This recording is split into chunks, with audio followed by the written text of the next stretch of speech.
Webcast is now starting. All attendees are in listen-only mode. Hello, everyone, and welcome back to the afternoon session of day 2 of the applicants workshop for the Community Development Block Grant Program, the annual competition.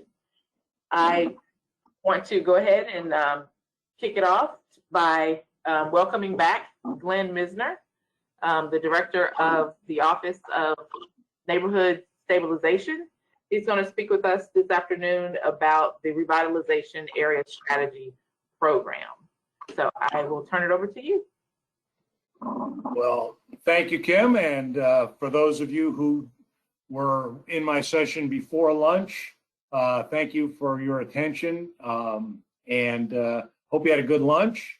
And hopefully next time we do this, DCA will be providing lunch on site somewhere, because as I mentioned in that presentation, this is not the ideal way to get our message across. Anyway, so for this afternoon, my session this morning was for folks who are interested in doing housing applications under CDBG. And for this session, it's a little bit more of a commitment at the local government level to get additional consideration from DCA by applying for the Revitalization Area Strategy designation through our office. And so we're going to talk a little bit about that, or a lot about it today. So the Revitalization Area Strategy designation is something that the designation is good for 3 years, and it is a DCA attempt to reward local efforts for a lot more, frankly, skin in the game, where the local community has a long-time vision for a particular area that needs to be revitalized or redeveloped.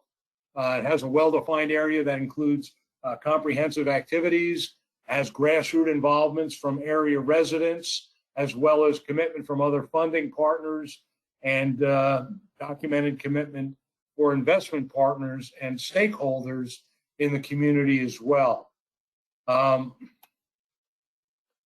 So the application process and the requirements, the first thing that we need to do is suggest that you take a look at the 2021 RAS application manual, very, very similar to 2020, but with the one exception is that this year, while we offered electronic submission last year as an option, this year, like CDBG, the applications must be electronically submitted, but this year through the DCA Graham system. And I believe Kim's going to be talking about that in a session towards the end of the day here today. Like CDBG, the applications for RAS are due at the same time, June 4th. So if you are newly applying for RAS where you were never recertified before, or certified before, I should say, or you're a community that has gone through the 3-year process and want to recertify as an RAS, those applicants will complete the RAS-1 information. And for RAS communities who are already designated and will be in year 2 or 3, must complete the RAS-2 information.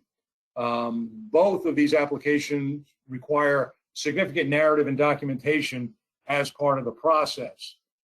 So what I'm showing you here today, if you have gone onto the Graham system and taken a look at how to apply for CDBG,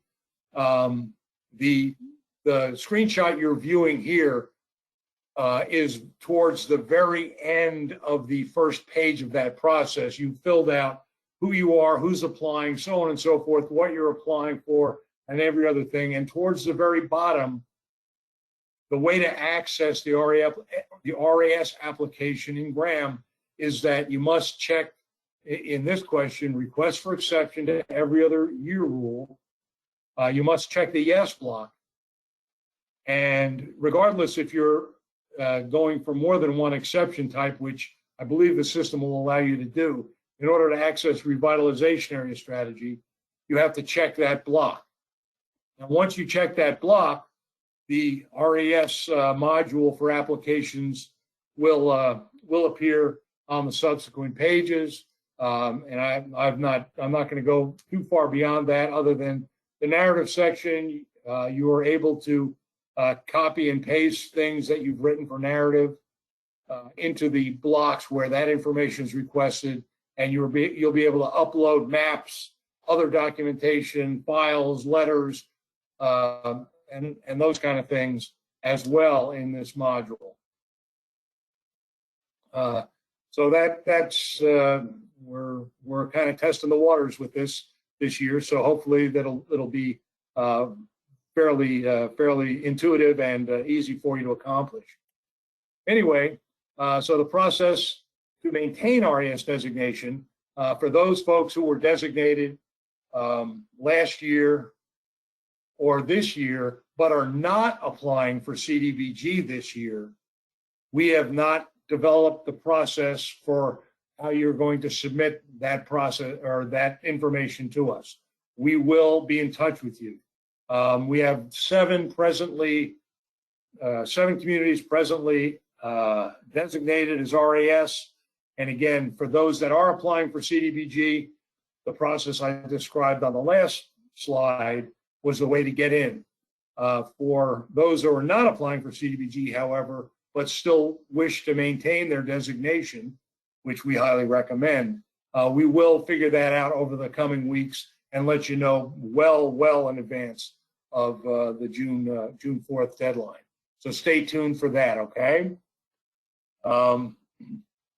Anyway, back to RAS, what it is.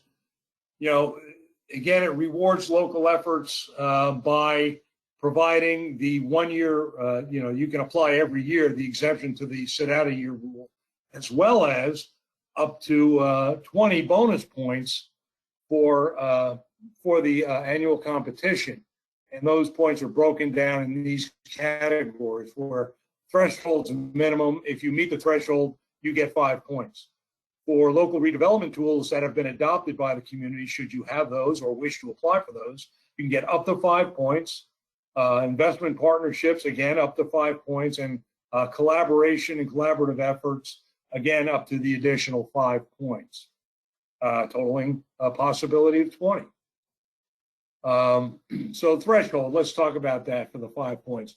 You know, this is all predicated and based on the community that has a community that has adopted an urban redevelopment plan, and it has to be officially adopted by the local government. By the time the applications are due, it can't be, well, we're going to adopt it in July. It will not work. It's got to be officially adopted prior to this. And for the RS area to be considered for bonus points for CDBG, the area must be within a census block group or census block groups. It can go over into other census block groups that have 20% or greater poverty rates in all the groups. Okay. In other words, you have a CDBG or an RAS area that spans 2 census block groups, and one of them doesn't meet the 20% or higher criteria. That's not eligible. All of the block groups have to meet that criteria. So ultimately, the Urban Redevelopment Act, I mean, if you already have one established, you know what it is, but what it does is it gives cities and counties much broader powers to redevelop blighted or threatened areas of the community. And it allows communities to use some eminent domain to buy and assemble property for revitalization, whether that be acquisition and resale, or to go ahead and go in and determine what needs to be done in that area. It does not require a local referendum, so it can be done based on county or city government wishes. And it can be implemented by the local government, or the redevelopment agency can be delegated to a local authority, like a downtown development authority, redevelopment authority, or some other redevelopment agency that is appointed by the local government. And again, it encourages, which we certainly are very supportive of, involvement of private enterprise and public and private partnerships to do the redevelopment in those areas where the community needs it. Permits tax-exempt bonds to be floated for redevelopment purposes, and they can be secured by loans and grants. It also is a vehicle to let the public know what's being planned for that area, can guide investment into infrastructure and be supportive of redevelopment.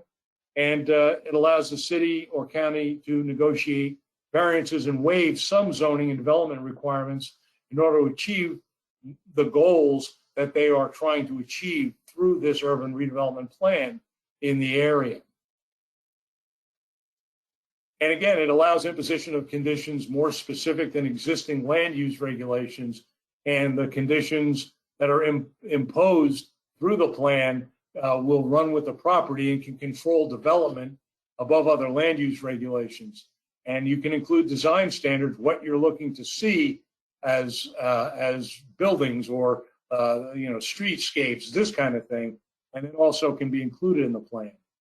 You can waive or modify ordinance provisions that stand in the way of what you perceive stands in the way of revitalization. And again, it shows the public what will replace the blight. It's kind of a look into the future of what is being envisioned for the area. And again, the tax-exempt bonds can be repaid with profits from the redevelopment project. So these are some items that are required to officially adopt urban redevelopment plan. And this, the plan to be eligible for RAS must be adopted in accordance with the state of Georgia law, the official code of Georgia as annotated 3661. There is another provision that allows redevelopment in one of the other codes. I forget what it is, but the one we're looking for is adopted in accordance with the requirements at 3661. And that includes a citizens participation process, very similar to what's needed for CDBG and the RAS application process. Statement that the plan is consistent with the local government comprehensive plan, has clearly defined boundaries, which of course can be modified. And the plan also would include the explanation of negative conditions in the area, defines the objectives of the plan, and possible exceptions to development regulations. And it also, of course, a description of land parcels to be acquired if that's in the initial plan. It's not always and doesn't have to be. Any structures that are envisioned to be demolished or rehabbed can be identified in the plan. And there always has to be a strategy for relocating displaced folks. And that not only includes residents, but should include businesses as well, if that's the case. It also would include covenants or restrictions, as I mentioned earlier, that'll run with the land that'll be placed on the properties in the area. Also should talk about any infrastructure improvements that are envisioned, as well as a strategy for leveraging private resources and, a workable solution or a workable plan to implement the goals and to get to the goals. So again, I mentioned this earlier. So the census block groups all have to be 20% or greater poverty rate.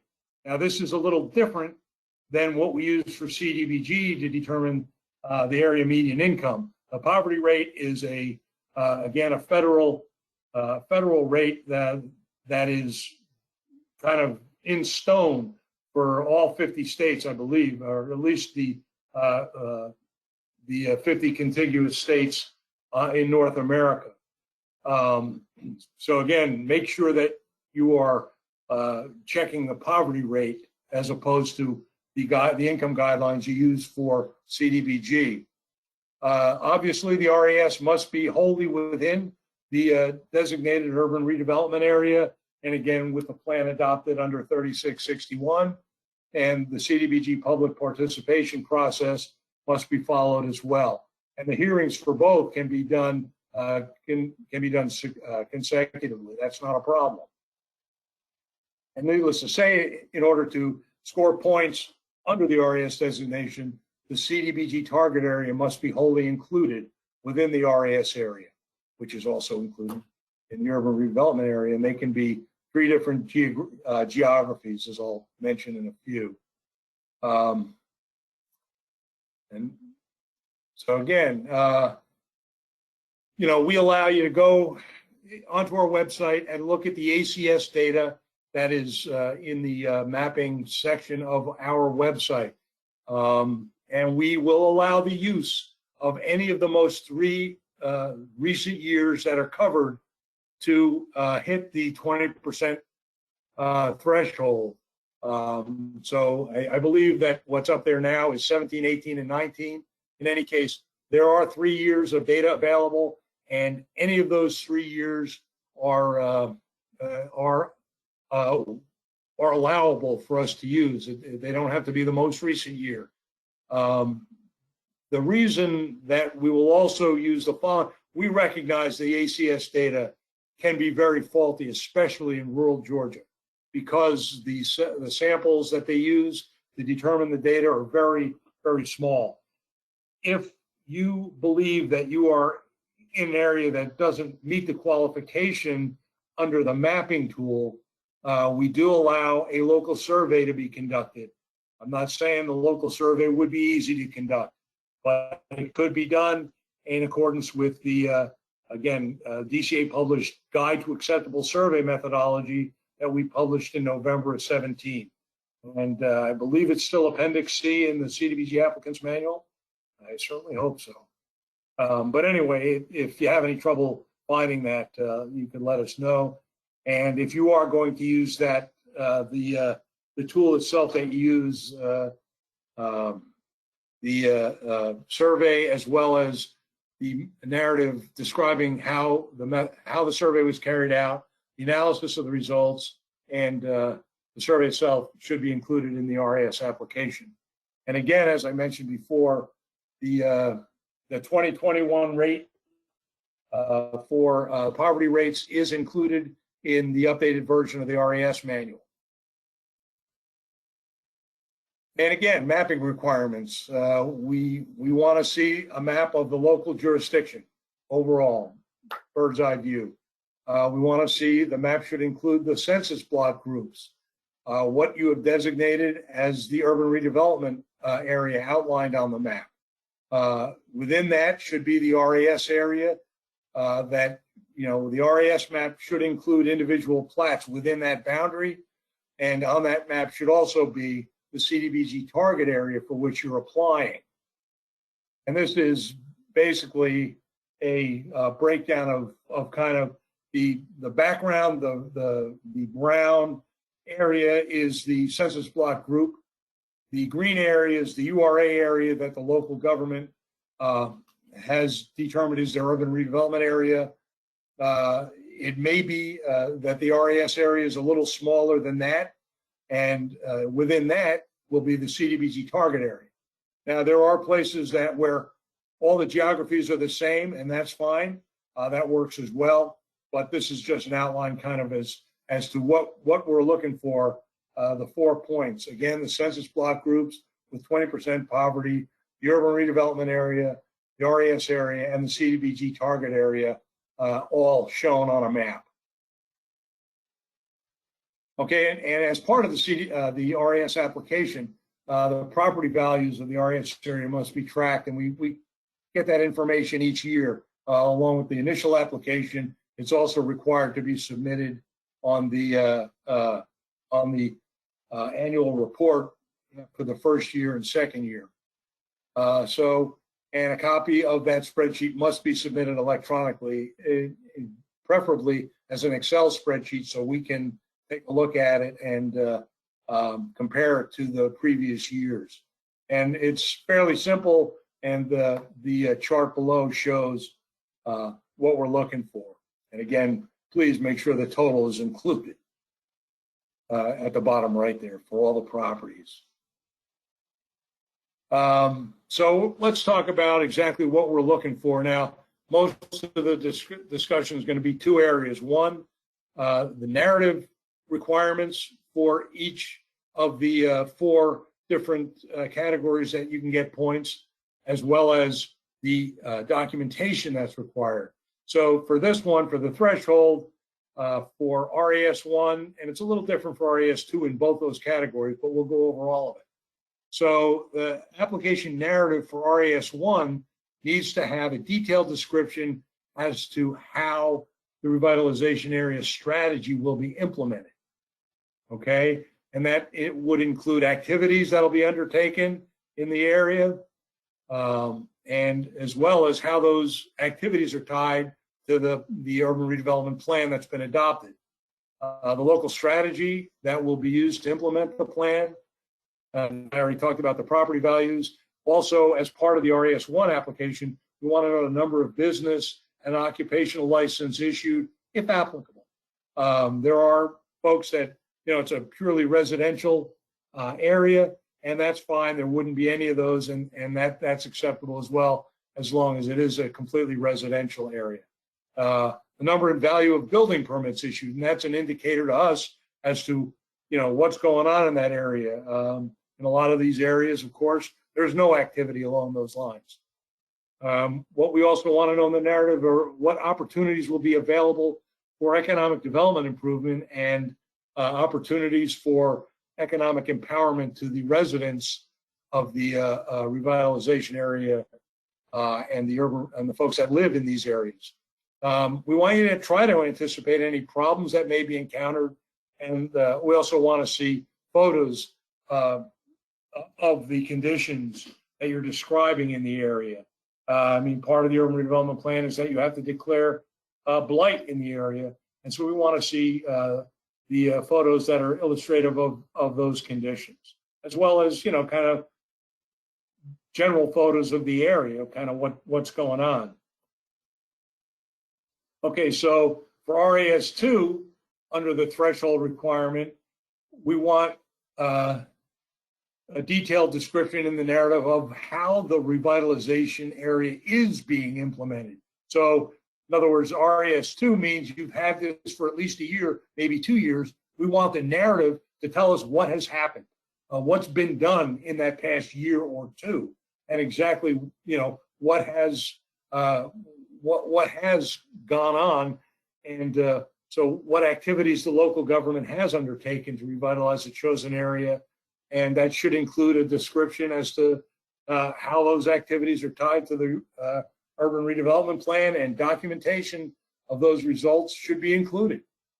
And again, narrative describing what other developments have happened within the RAS that further the goals of the strategy. And again, supporting documentation is required. So the RAS1 is kind of what you're going to do, but if you're in the RAS2, it's what you've done. Okay. So documentation, let's talk about documentation requirements. So for RAS1, we want to see the full copy of the adopted urban redevelopment plan. We want to see evidence of the participation, the citizens' participation, including not only the advertisements for the public hearings, the attendance list and minutes from those hearings, or anything else that would show us what citizens' participation efforts have been made. A copy of all the local government resolutions that established the urban redevelopment plan, and including any amendments or related resolutions that may or may not have occurred to the plan. We want those amendments and the other resolutions included as well. Thirdly, and very importantly, we need a certification from the local government attorney that the public hearing process, all the resolutions and the policies, and the plan itself were adopted in accordance with applicable law.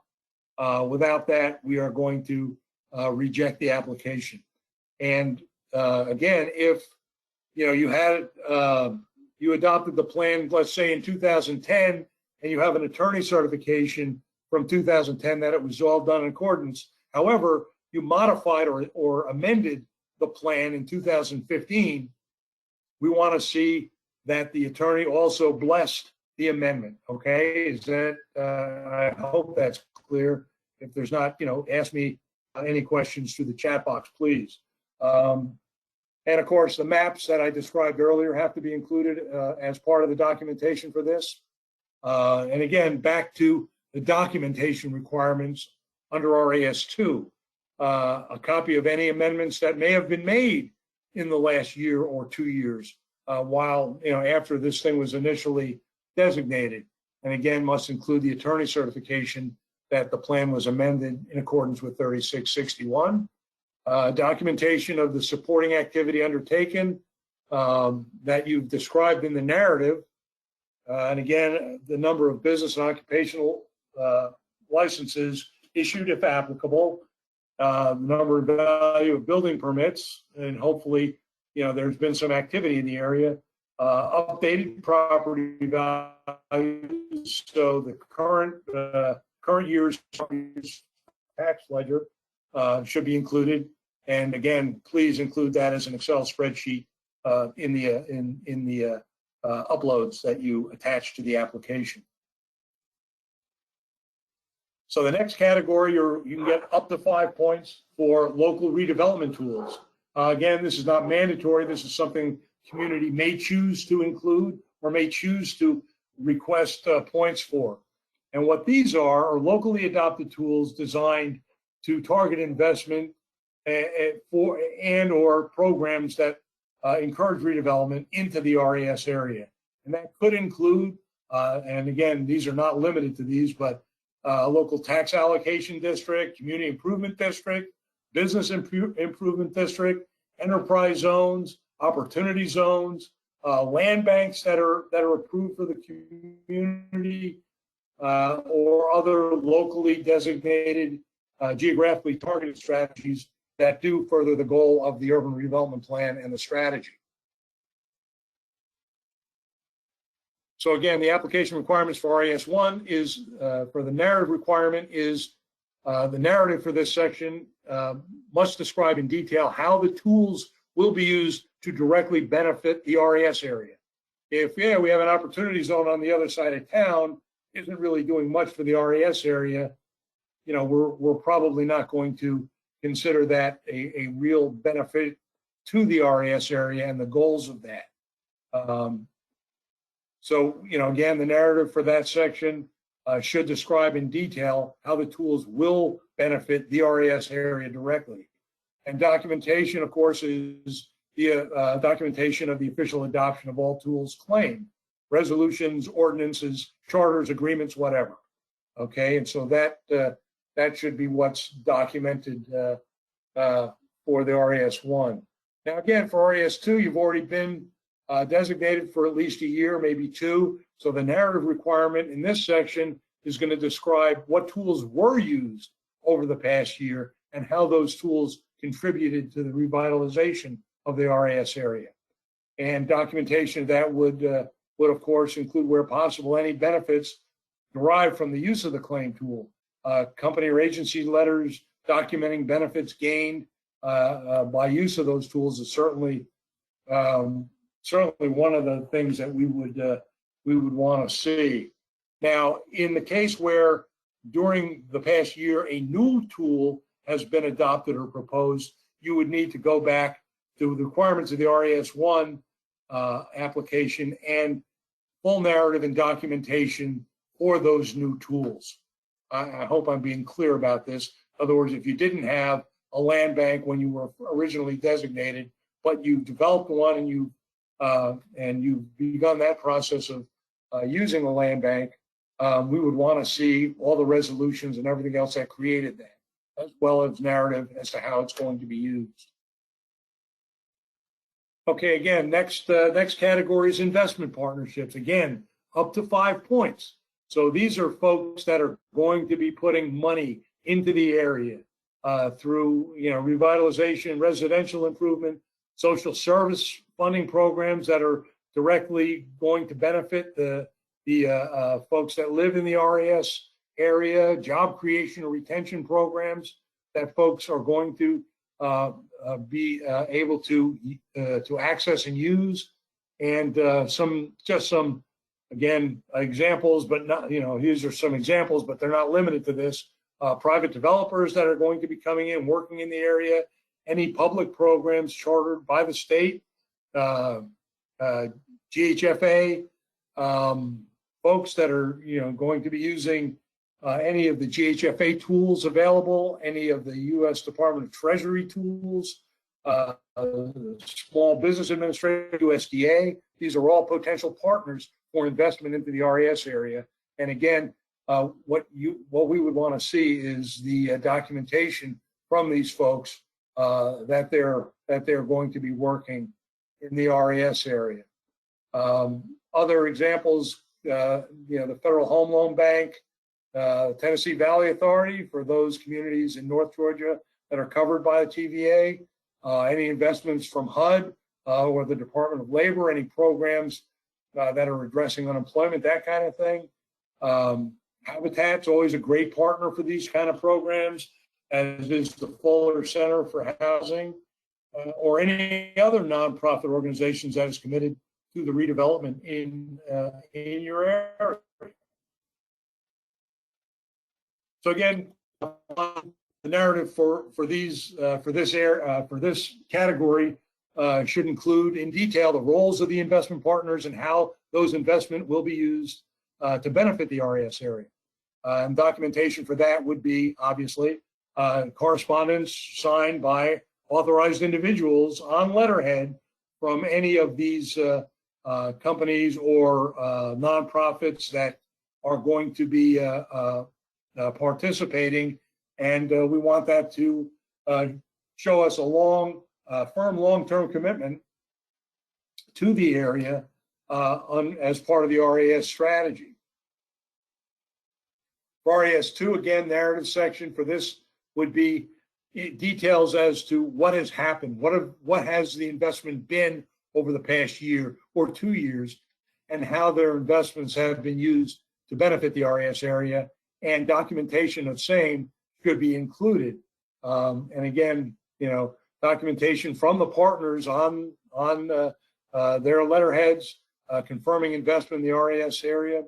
And again, if you find new partners over the course of the year, let's make sure you include them, but all the documentation from those newly identified partners must also be included with the application. Last category, collaboration. And again, up to 5 points can be earned in this category. And these are initiatives that will be created and or undertaken within the eligible area by private, for-profit, and or not-for-profit community stakeholders. So again, there's kind of a fine line between investment and collaboration. I would encourage you to include the partners as collaborative partners if they're doing anything other than making funds available. And that could be local lending institutions that are maybe offering credit counseling or something like that, in addition to funding that may be available. Community or neighborhood housing organizations that are may not be able to provide funding, but they are going to be providing, home buyer counseling or even homeowner counseling for folks to learn how to maintain their own home. These are all things that we would consider as collaborative partners. And again, community development organizations that'll carry out some of the activities that are outlined in the revitalization area strategy. And that could be the GIG folks, if you're a GIG community, and what they're doing in the RAS area, housing or other task forces that may have been put together to address some of the problems. And we certainly would consider city code enforcement efforts as collaborative efforts through the city interdepartmentally to kind of clean up and try to make some strides towards improving the neighborhood.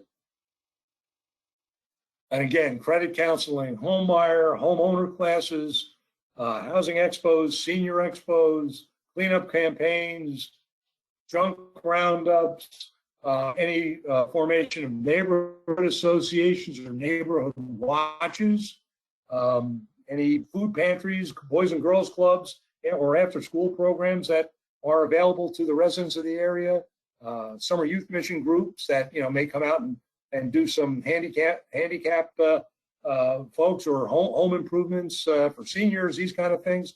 We see that in a lot of communities. And again, any of these type hands-on projects that will help folks in the community or in the RAS area are certainly examples of collaborative efforts that we would like to recognize. So again, what's required to document this stuff? We want the narrative to describe for us in detail, if it's RAS1, what is planned by these partners, what they're going to do, and how these initiatives will benefit the RAS area. And again, documentation for that should be provided in written form by the partners directly, describing the initiatives that they're going to undertake in the RAS area. So points for collaboration and investment partnerships are based on the documentation submitted to us. So in addition to the narrative, we would like to see before and after photos of stuff that's been done. This is what it looked like before we became RAS, and this is after some of our efforts have done. Show us that. Newspaper articles are great. We don't want to use them as the only documentation of efforts, because without a newspaper story describing a nonprofit that's doing A, B, and C in the community is wonderful. It's a good thing, but it's not as strong documentation as the newspapers combined with the documentation from the actual partners. And that would include, of course, letters from those partners with specific details. We want to see, while we will accept letters that say, yeah, we are in overall general support of the efforts that City ABC is using to enhance the quality of life in that area. That's wonderful, but it doesn't give us anything that shows us how their partnership is being used. Okay, so we want specific details. Any minutes from council meetings that talk about this stuff, we want to see. Code enforcement logs and efforts that have been made in code enforcement and achievements that have been the result of those activities, we'd love to see. Agreements, deeds, etc.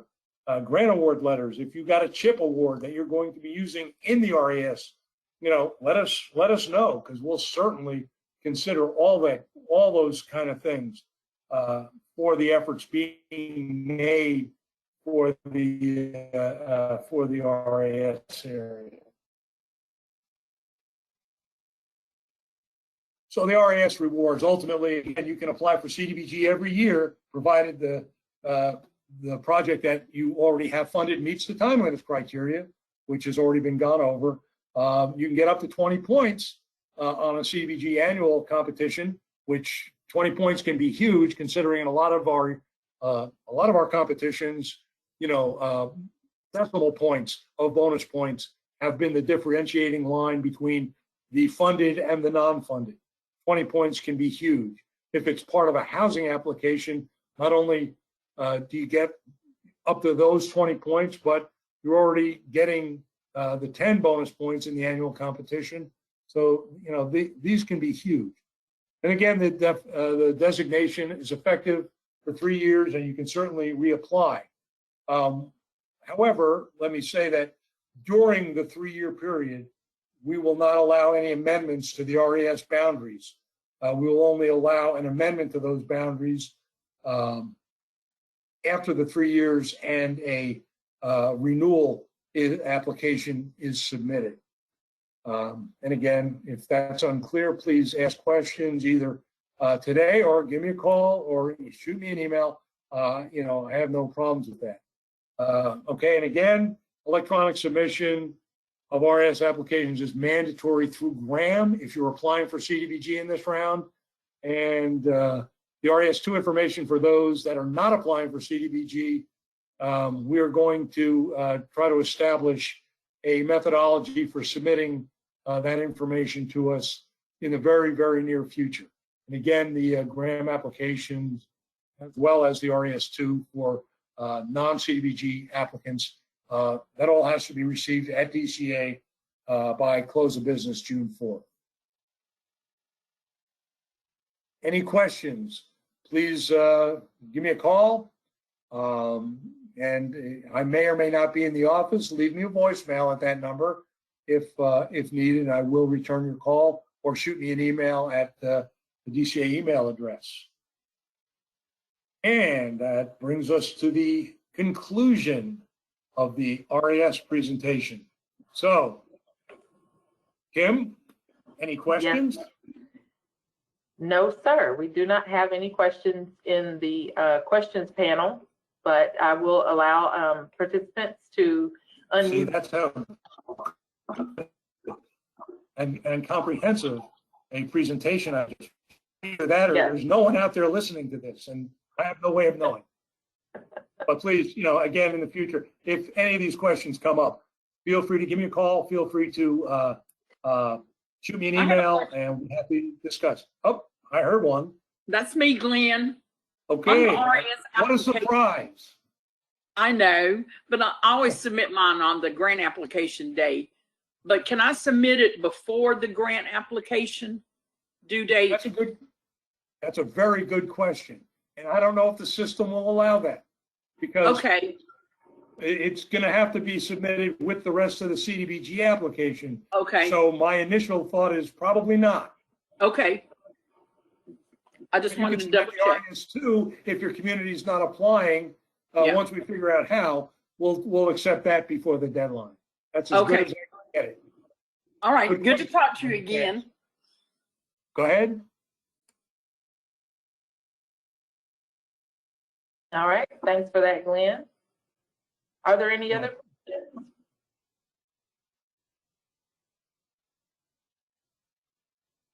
All right. If not, Glenn will be around the rest of the afternoon. If you have any questions that come up, please feel free to include it in the chat, or you can ask at a later time. Please do. Thank you all. All right.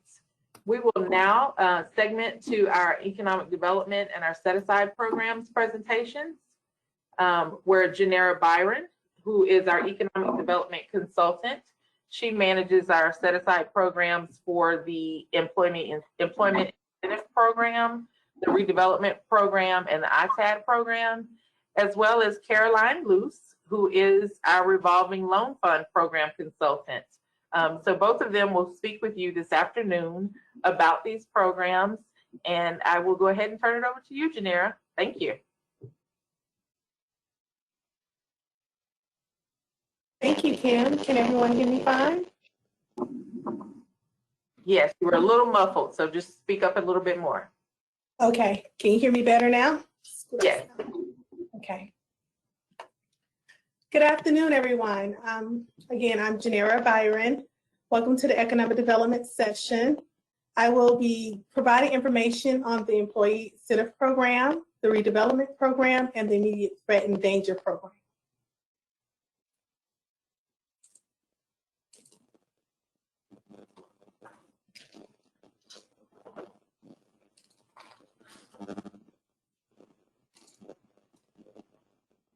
Okay, let's get into it. So the ELP and RDF programs are known as our threshold-based competition rules. The first one I'm going to do is go over the, just give you a general overview of the set size. Janera? Yes. You may have to speak up because it's, the volume is dropping and getting a little vibrato in there. You might need to direct your voice to your computer, to your laptop. Okay. Okay. The ELP, RDF, along with ITAD, are CDBG set-aside programs. These programs are designed to meet the three national objectives listed here. The three national objectives are majority benefit to low to moderate income persons through services and job creation, prevention of or elimination of slum and blight, and last, the immediate threat and danger.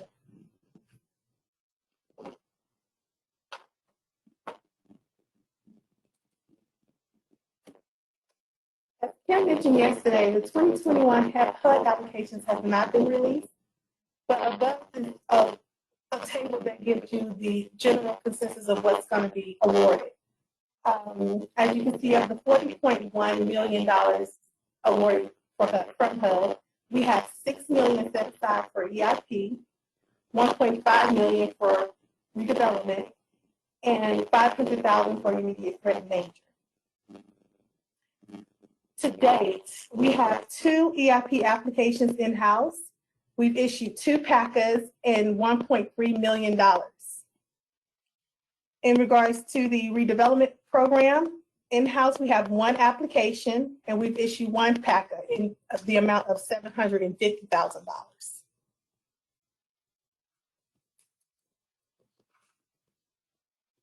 There are some basic features of the CDBG-based economic development programs. For both programs, the maximum grant amount is $750,000. The primary purpose for the EIP program is to expand employment opportunities for low to moderate income people. And the primary purpose for the redevelopment program is to eliminate slum and blight. In low to moderate income benefit, at least 51% of the jobs created and or retained.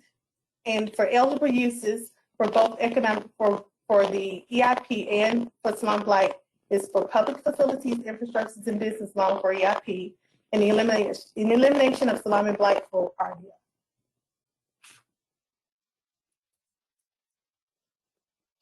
There are 4 routes to economic development with CDBG.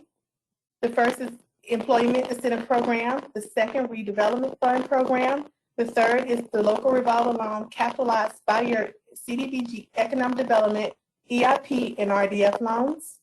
And lastly, the annual competition.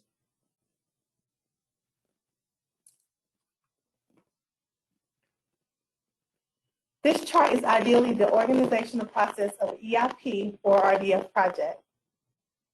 Your potential project is done with your region reps, the communities, the applicant along, and then they'll submit an IPA. Then you have an application submittal. Then there's review and underwriting, award or denial. If awarded, we move on to the management of the projects, which includes your monitoring and your audits and technical assistance. And lastly, you market successful concepts.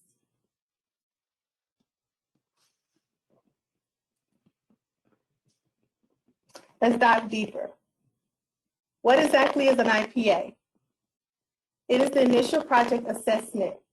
It determines the who, the what, the why, the when, and the where of the project. It determines the and preserves eligibilities of activities and costs. It enables the pre-agreement cost approval, which is known as PACA, which especially is important for federal funds. It ensures all available funding sources are considered. And lastly, provides an idea of how competitive your project might be.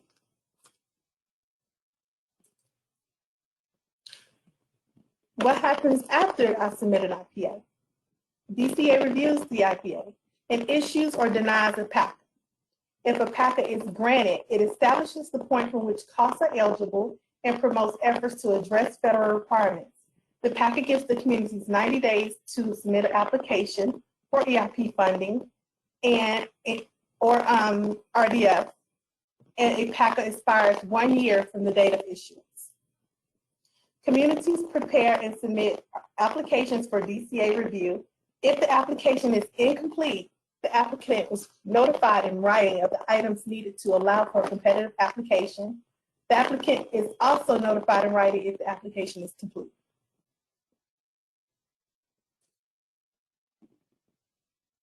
Once an application is complete and the application is reviewed and based on rating and selection criteria. EIP has to have a 300-point threshold. The score is by demographics, and the demographics is based on census information and cannot be impacted by the application materials. All other scoring elements are determined by the information you present in the application.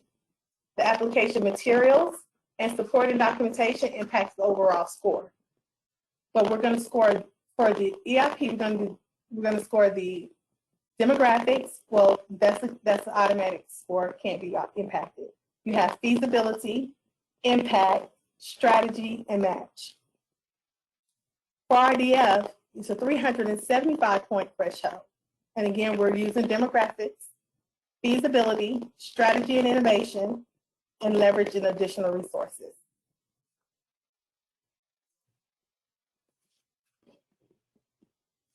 EIP in public infrastructure.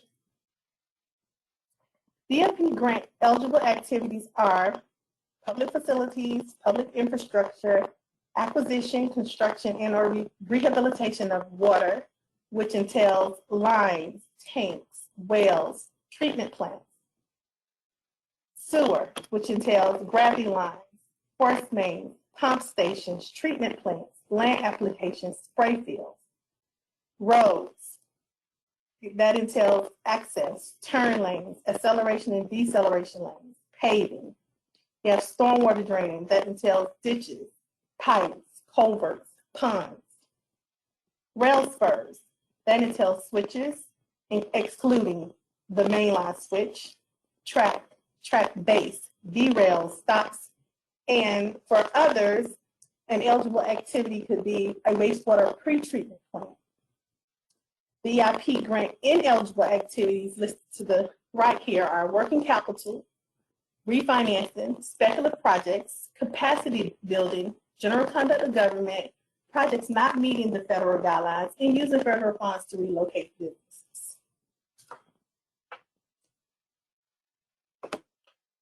When an application is reviewed, a primary component is the financial needs of the local government. Our credit team will examine financial capacity of the local government and calculate operating and coverage ratios. Grant award amounts may be adjusted if the local government appears to have other available funding.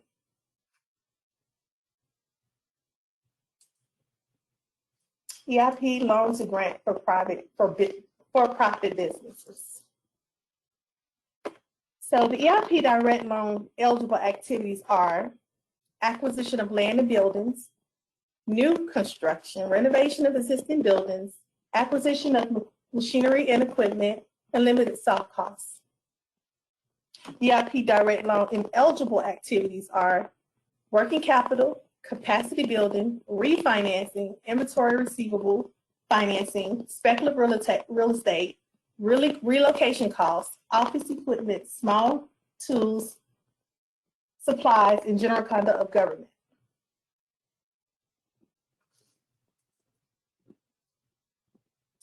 The EIP Direct Loan Program purpose is to provide low interest rate loans to small and medium-sized businesses that are purchasing or improving fixed assets. Basic factors to determine eligibility is jobs created and or retained within 2-year period, 1 job per 50,000 of EIP funds, owner equity and private financing, evidence of need, the ability to repay the debt, and of course it has to be a CDBG eligible activity. Looking at this chart here, I want you to pay attention to the fact that the loan terms have to equal the life of the asset. And we've listed out up to 15 years for finance real property and up to 7.5 years for finance personal property. Of course, security and collateral and repayment. That's important. EIP loan repayment must be capitalized and placed into a local revolving fund.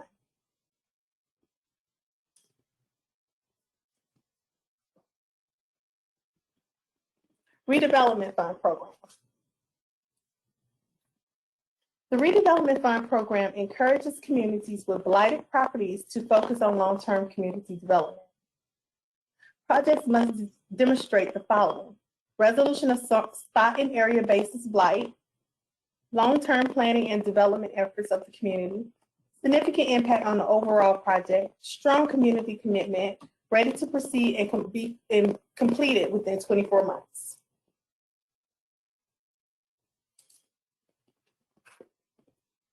The elimination of slum and blight is spot basis versus area basis.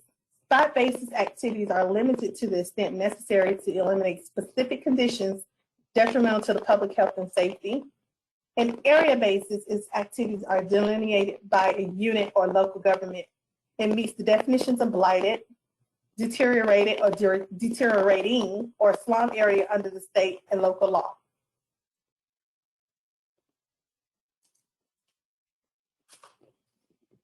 For all CDBG economic development applications, please engage all pertinent partners.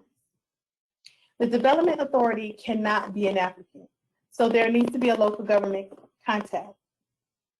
A direct contact with the business is necessary for gathering all the relevant information for an application. Third parties, such as your railroads, other funding agencies, architects, and engineers, should be engaged early in the process. For RDF projects, if a potential occupant is known at the time of the application, they are a partner in the project.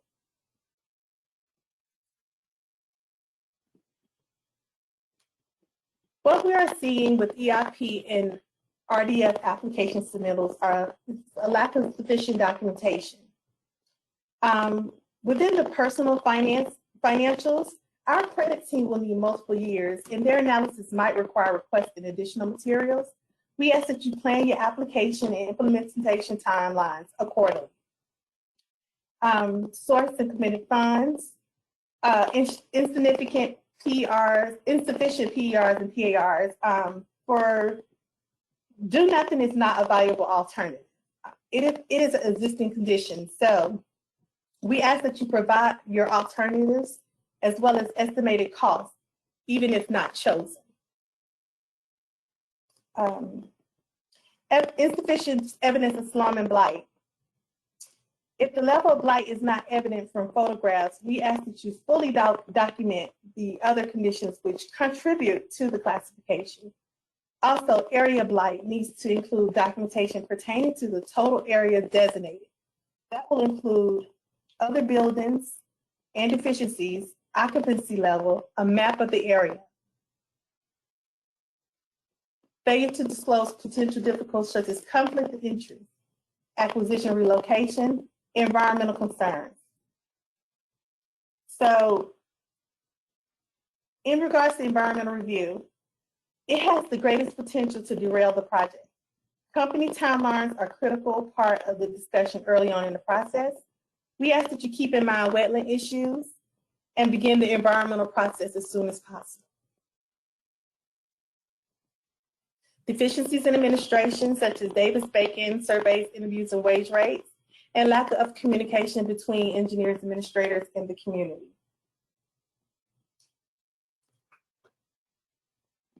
The Immediate Threat and Danger Program. This program is intended to address situations which are urgent and unique. These situations should typically occur due to state and federally declared disasters, specifically a governor or presidential declaration. These funds are not available for repairs and public infrastructure that are failing due to age and lack of maintenance or the general wear and tear on existing infrastructure. Some examples of eligible projects are acquisition of property located in a floodplain that has severe damage due to a recent flood, or demolition of structures that are severely damaged by a major earthquake or tornado. Please note that this program only pays 50% of the total project cost up to $50,000. This program cannot pay for future occurrences or preventative costs. This program does not pay administrative fees. And that concludes my presentation. I'm Janera Byron. My contact information is listed above. Caroline Luz, her information is listed there also. She's the RLF program consultant, and Brent Allen, he is the CDBG grants manager and field services manager. I'm complete with my presentation. I guess we can pass it over to Caroline Luz, or do you want to open up questions now? Thank you, Janera. Thank you for that information. Prior to us moving to Caroline, I wanted to address one of the questions that's in the chat. Okay. And that question is, what is the interest rate currently for, considering the low interest rates now, what is the current interest rate for EIP and RDF loans? And I'll be happy to answer that. Generally, we've been fairly consistent over the years with our interest rates for both of these programs. For EIP, it is still currently 3%, And for the RDF program, it is currently 2%. As you know, DCA does have its own credit team, and so each project is also reviewed by them and can be addressed on a case-by-case basis. But generally, those are the percentage interest rates percentages that we go with: 3% for EIP and 2% for RDF. All right. Does anyone else have any other questions before we move to the revolving loan fund program?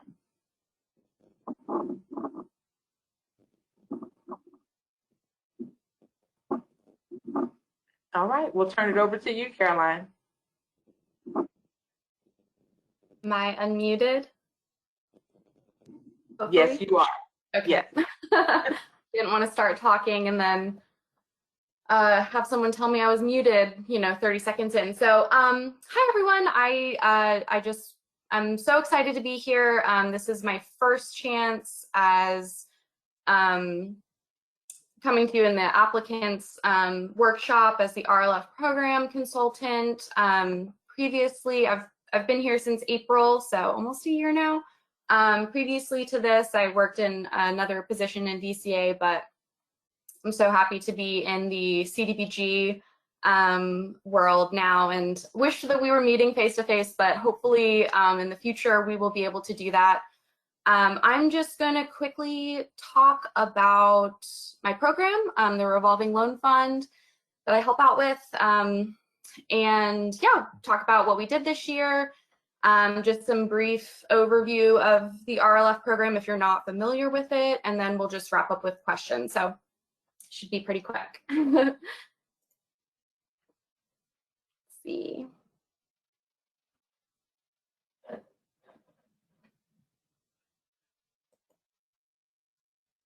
Okay.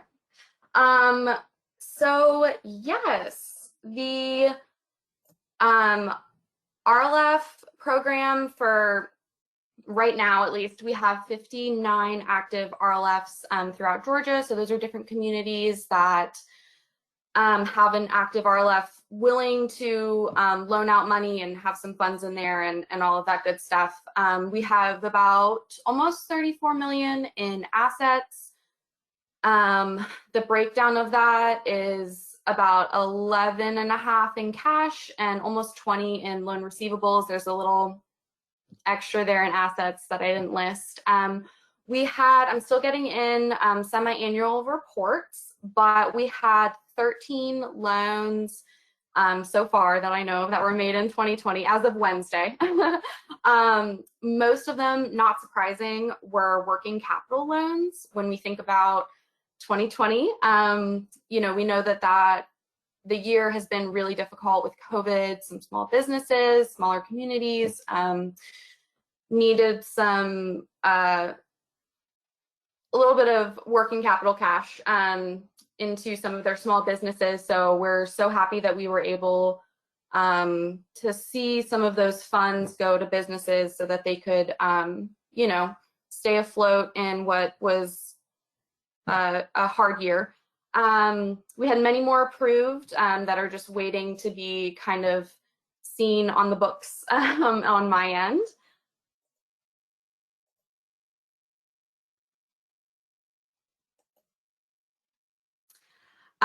So a little bit about RLFs. We heard Janera just talk about EIP and RDF grant programs and funding sources. So those loan payments actually are what start and capitalize an RLF account. So because that is how an RLF is kind of how it starts being funded, those payments and the interest, and as well as the bank account interest, retain federal identity. So that's pretty important. This whole time we've been talking about requirements for program income with CDBG. So it's pretty important that we remember that RLF is still part of that. We know that they can be used, RLF funds can be used for local CDBG economic development needs. It's a great opportunity to partner with local banks, and other kind of eligible activities like an EIB. We like to follow the 50-40-10 rule, which means that 50% of the total, I guess, project would be our RLF funds, or up to 50%, I should say. It doesn't have to be 50%, it can definitely be less. 40% coming from a local bank, and then 10% coming from some sort of private funding. We do occasionally get in some waivers for RLF to cover a little bit more of the project, but that's on a case-by-case basis, and those waivers do have to be approved by us. So we generally like to stick with the 50%. So when you're thinking about using RLF funds, just make sure you have some other source coming in as well. We really encourage local governments to think creatively about their policies and how they want to use their RLF funds. We've seen a lot of really cool, interesting projects come out of their RLF. Their RLFs, we've seen it used for large projects. If you have a pretty large balance in your RLF account, and you know that you have a big project coming up in the community, we've seen one-time waivers come through to use some of those, transfer some of those RLF funds over to use it for those bigger projects. Like I said, we saw a lot of working capital loans in 2020. And then basically just anything, making sure that it's still carrying out a national objective that we talked about, I believe, yesterday and earlier today, just has to still kind of catch one of those CDBG national objectives that we talked about. Some ineligible activities. It's always great to talk about all of the really fun, interesting, innovative ways that we can use RLF funds, but some things to keep in mind, some things that are ineligible would be if you're doing it with a job creation type of thing, if it would cost more than $50,000 in RLF funds per job, we generally don't approve things like that. Reimbursement for project costs prior to the submission, so really got to get in that RLF application and RLF loan review, which I'll talk about in a second, beforehand. Refinancing of permanent debt, don't like to see that. Payment of delinquent taxes, you know, political activities, general government expenses, other things that you wouldn't see some CDBG funds being used for as well. Can't really do it for the RLF either, so just as a reminder. Yes, like I said, we do have, this is kind of nitty gritty, but I just wanted to put it in here because I know that we have a lot of communities that want to use some of their RLF funds. As of last year, yeah, I guess it's been a year now, wow. We have the loan compliance review form process. This is a little screenshot of it. And every community should have a loan review committee in place. These can be members of the community, local finance people, anything like that. On this loan review committee, they should review that the loan is, you know, fulfilling a national objective. It's not an ineligible activity. You know, it meets all of their local requirements for their RLF, and then it should be sent to us after that to make sure that we, you know, are just kind of aware of what's going on, and that we also check for compliance as well. So, like I said, this is a little nitty gritty, but I just always like to put it in here whenever I'm talking to people about RLFs. Just as a reminder, we do have this process in place. And that's all I have for right now, unless you have questions. I will say if you have questions specifically about your community, or you're like, I don't know if my community, if I can use these funds for something, definitely email me directly. If you have a broader question about RLFs overall, happy to take it here. Yeah. So Kim, do we have any questions? I don't think I can see them. I do not have any questions about the RLF program at this time. There is one question in the chat, but I think we need to talk offline about it. I'll be sure to forward that to you, okay? All right. Are there any other questions? I did want to make one clarifying statement. When we talked about the interest rates a few minutes ago on the RDF program, it is up to 3%, so it's 0 to 3%. We do realize that a lot of these RDF programs would not be feasible without that 0% interest. So it is up to 3% rather than the 2% that I had quoted earlier. All right. All right. Let's move on to, we're going to transition to the DCA mapping tool question. DCA mapping tool presentation. Joseph Sosa, we call him Joey, is with our GIS team in DCA. And he's going to provide a demonstration on the CDBG applicant concentration maps on our online tool and give you a demonstration of that. All right. Joey, you can take it away now.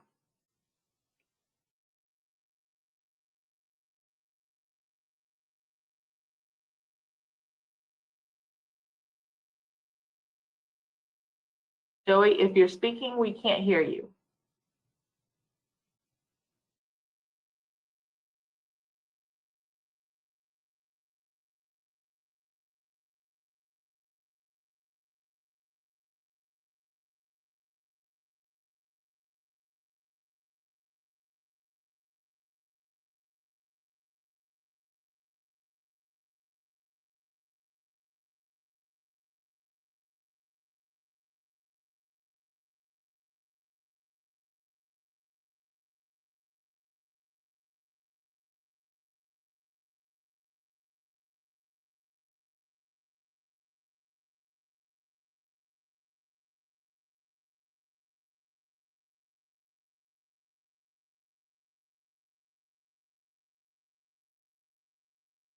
Joey? We can't hear you, Joey.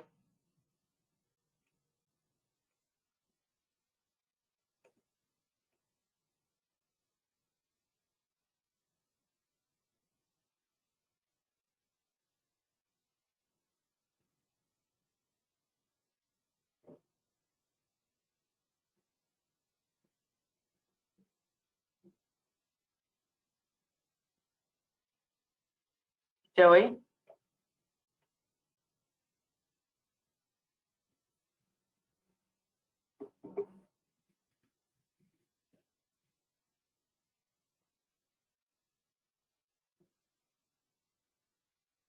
Okay. If you can give us a moment while we try to rectify Joey's sound situation. Just one moment, please.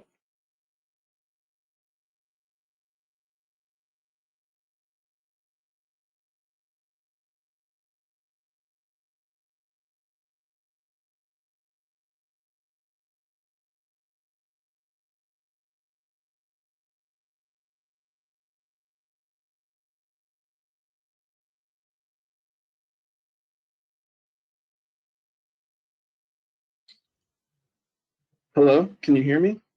Yes, Joey, we can hear you now. Thank you so much. We apologize. That's okay. On my end it says that it's that it was unmuted and it still wasn't going through. So, but if people can hear me now, yes, we can hear you now. Thank you so much. Awesome, thank you. So I'm sorry about that, everybody. Technical difficulties, of course. It's never happened before. So my name's Joey Souza. I'm a GIS specialist at DCA, and I'll be going over today the CDBG applicant concentration map for 2021, and just kind of going through actually in this application, showing you sort of the functionality, how to use it, what it can be used for, and all that sort of thing. So it'll be a little more interactive. It's not exactly a presentation, but we can, I guess, just jump right into it. So this is a interactive web map. You can and it has a lot of different data in it, and you can scroll around with just by dragging and clicking with your mouse. You can use the scroll wheel to zoom in and out to a very small scale or a very large scale. And I'll sort of go through all of the different tools just in a second, but you can kind of see that there's a good bit of things on screen. Kim, are you able to see the GoToWebinar panels on the right as well? I hope people don't see those.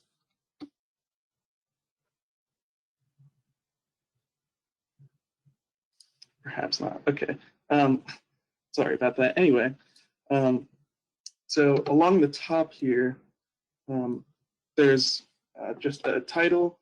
There's a link to the main CDBG page on the DCA website, and there are some other icons that do a bunch of different things. These are your tools.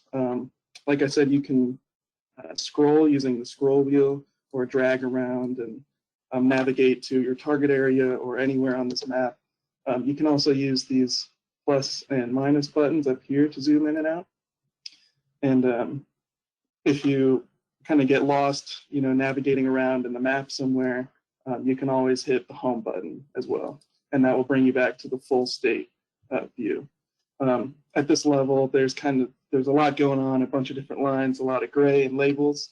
So over here in the layers list, which you can open and close by clicking this layers icon right here, you can turn off or on your different layers that are showing different pieces of data. So, and I'll go through and kind of, show different ways to use this. So I'll go through them in a second. So to the left of this layers tool, and this is what you'll see when you open this. The layers will be open, and you'll easily be able to turn off or on anything that you need. You can resize this window a little bit to show everything. But this sort of background image that you see is called a base map. And this icon with the 4 squares is your base map gallery. So, if this background isn't doing it for you and you want to view it in a different way, you can choose any of these 12 here, just sort of whatever suits your needs. That kind of gives you the best image for, what you might be using the map for. So next to that, we have, this is your legend. The legend and the layers are also up here on the top right. I don't know if you can see my mouse or not, but over here we can open and close them as well and kind of leave those open, and you can have multiple windows so that you can get an idea of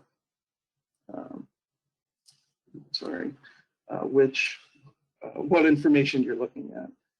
So we can collapse that, and we can zoom in a little bit somewhere. So next to the legend, which I'll actually leave open on the right side over here, we have the print button. It looks like a printer, and this is, your basic sort of printing function. We're currently working on allowing it to have an actual pop-up when you click on something. I'm going to try to make it so that prints as well. I know some people have had an issue with that before, needing to, sort of snip or take a screenshot of this actual information. And when you're going to print a map out, this won't pop up, but that's being worked on. Hopefully we'll get that sorted out. So your printing function over here, your layout, you will probably just want to leave as the map only format. There's a bunch of different format types, but PDF is the standard, and there's some advanced options which you probably will not really need to use. But if you just click print, whatever area you have selected, and that is actually, visible on the screen, is what will be output as a PDF. And so while it's working on that, okay, here we go. You could just click this link right above the clear prints, and it will open in a new page the map area that had been selected. So yeah, that's basically how the print works. And you can, download this, save it as a different file name, something that makes a little more sense than the jumbled characters that they give you. And from there, you can print it or save it or whatever you need to do. And you can do that multiple times on different locations.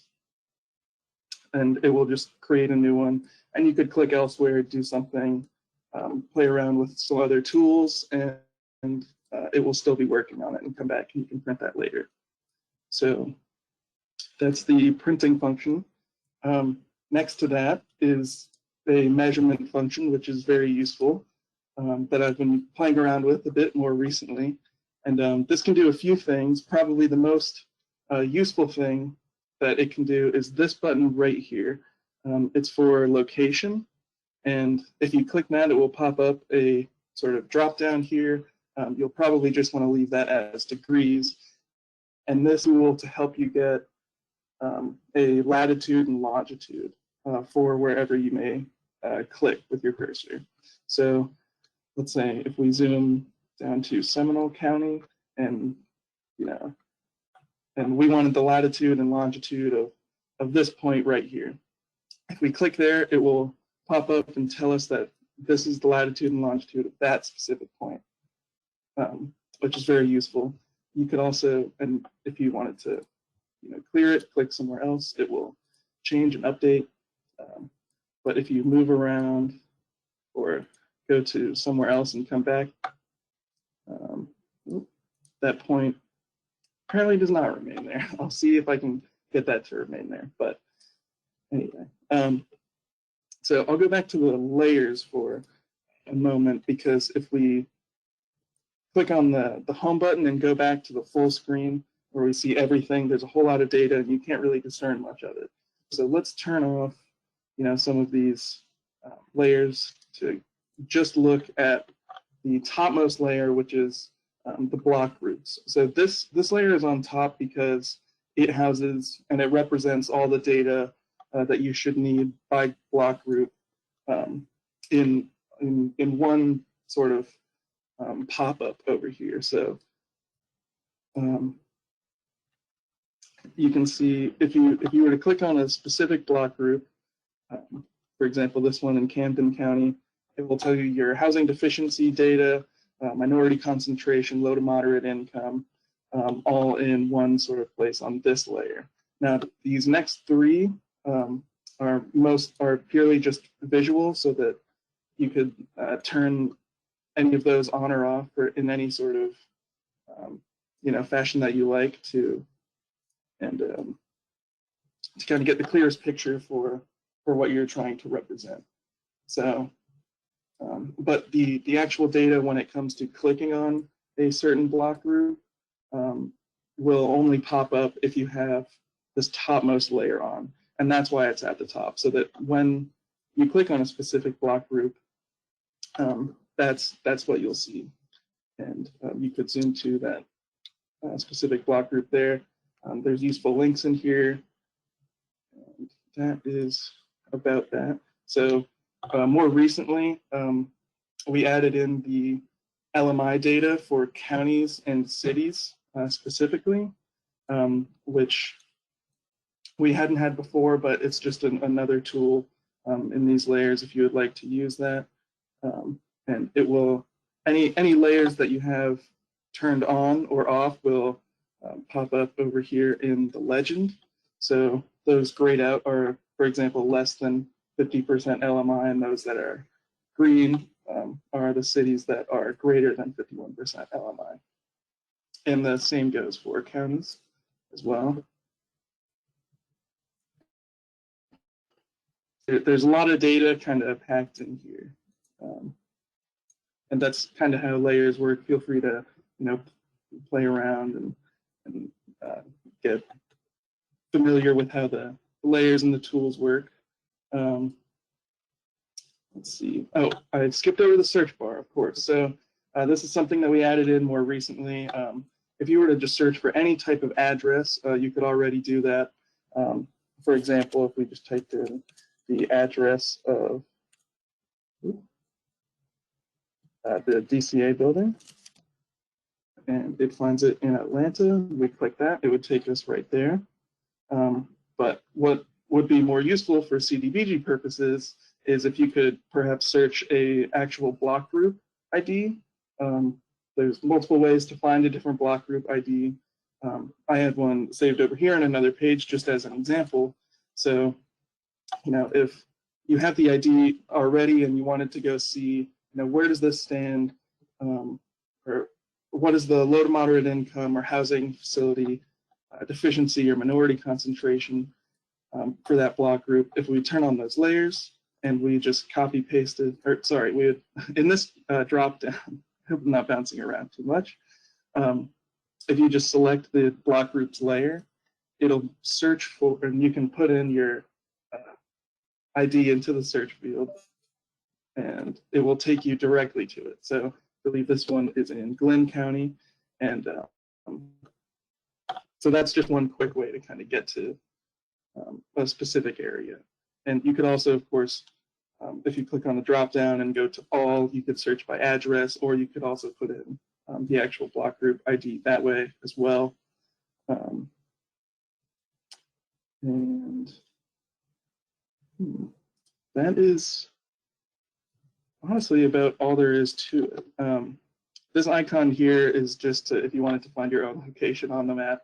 It's not super useful. If you click it, it'll ask you if you want to allow the website to see your location. It'd say allow, and it'll take you to where you are located.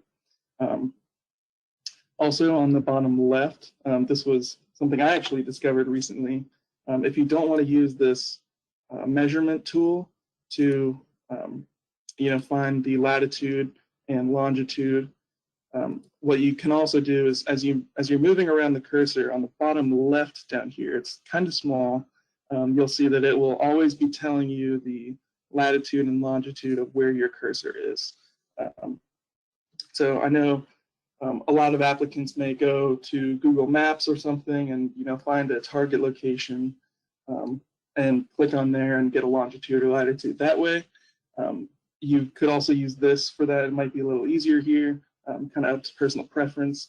And there's this tiny little button next to the lat long down there where it kind of does the same thing as the measurement tool at the top left, where if you were to click on a point, that the lat and long will stay that way to represent that point no matter where you move your cursor. And then if you just wanted to remove that, you would click it again and it'll be gone. And these other tools here this one is for measuring area in various different forms. So let's say if we wanted to zoom into this block group, we selected the area button and we wanted to see square miles. We would just select that from the drop down, and where you click somewhere, it will start a box or a polygon. And if you double click to end it, it will tell you the area. And of course, there's a lot of different units. And you can also just do standard distance, which is also pretty useful. And you double click to end that. And you can just clear that out. And that's pretty much all the tools that we have in here. There's, you know, source information about these data sets on the top right. This little eye icon with some useful links. And of course, a link to the CDBG page at the top middle, which is right here, called CDBG info.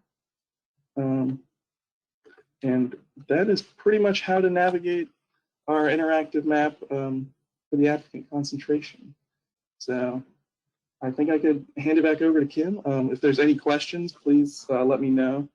I can post some links or have some links posted to this map if people don't already have it. One of the ways to get there is through our DCA Interactive Maps homepage, where we have other maps as well. And this is one of the more common ones, so on there. But I can share that link as well. So Kim, if there's any questions, I'd be happy to answer them. Thank you, Joey. I do have a couple of questions regarding printing. Okay. So when printing a concentration map, do you need to have that layer checked? Let's Yes, say I you're trying believe. to print a low to moderate income person's map. Mhm. Okay, so I can go through that really quickly.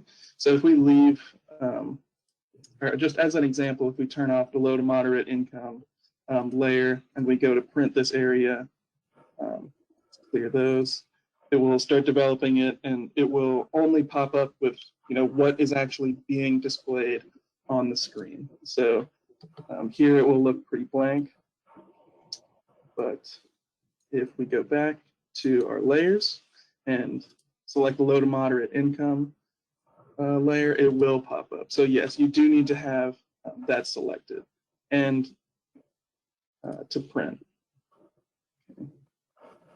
And again, it only prints the actual image and not, if you were to click on a specific block group, it won't show you this pop-up information. That's something I'm going to start immediately working on to try to figure out if we can get that out there, because I know it's a lot more steps to have to take a screenshot of this and then sort of attach that into your other image. So I'll work on that. But Okay. the layers And then the other question is, how do you identify a target area or a project location on a concentration map? So I assume you would put in the address of that area to take you to that location. Yes, that would probably be the best way. And this search sort of uses it can basically search any address out there. So yeah, you would just put in an address either under address search, or if you have all selected, it will search everything. And yeah, that's basically what you have to. You just put in the address, hit enter or search, and it'll take you there.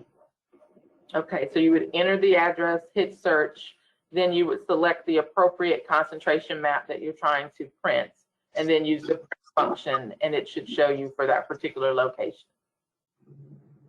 Correct. Okay. All right. Do we have any other questions on the mapping tool?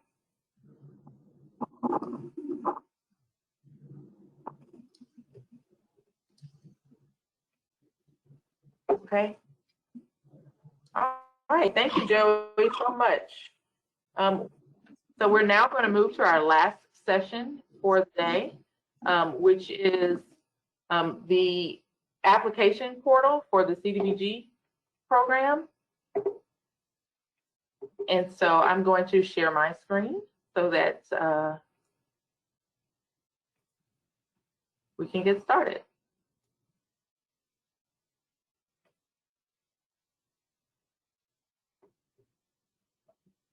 All right, joining me today is also Rob Shaw.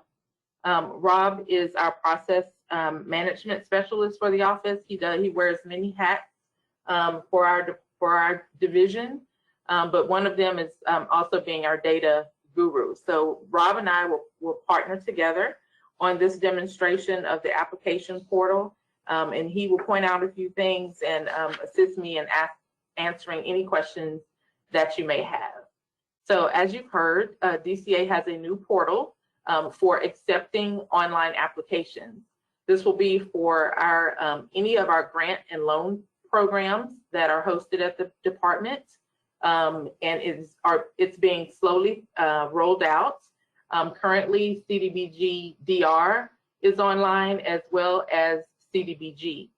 In the coming months, you will start to see our other grant and loan programs, such as the One Georgia Edge and Equity programs, REBA, the Downtown Development Revolving Loan Fund, and all of our programs that are encompassed in the Community Finance Division.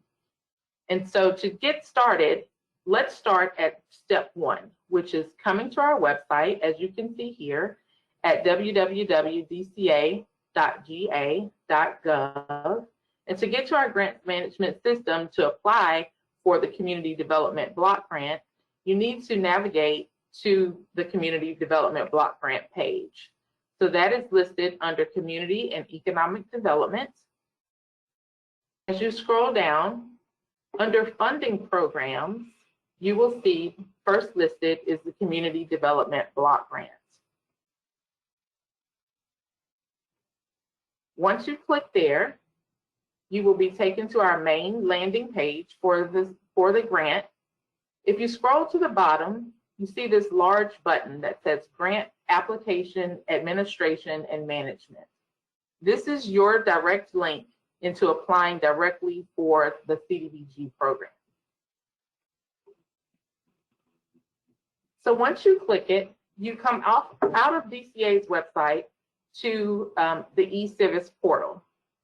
And on this portal, you can find all the information that you need about the upcoming application cycle.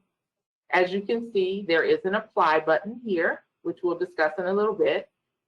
Then you have an overview of the CDBG program that details when the application deadline is, which is June 4th, 2021. And it also has a hyperlink back to the CDBG page on the DCA site.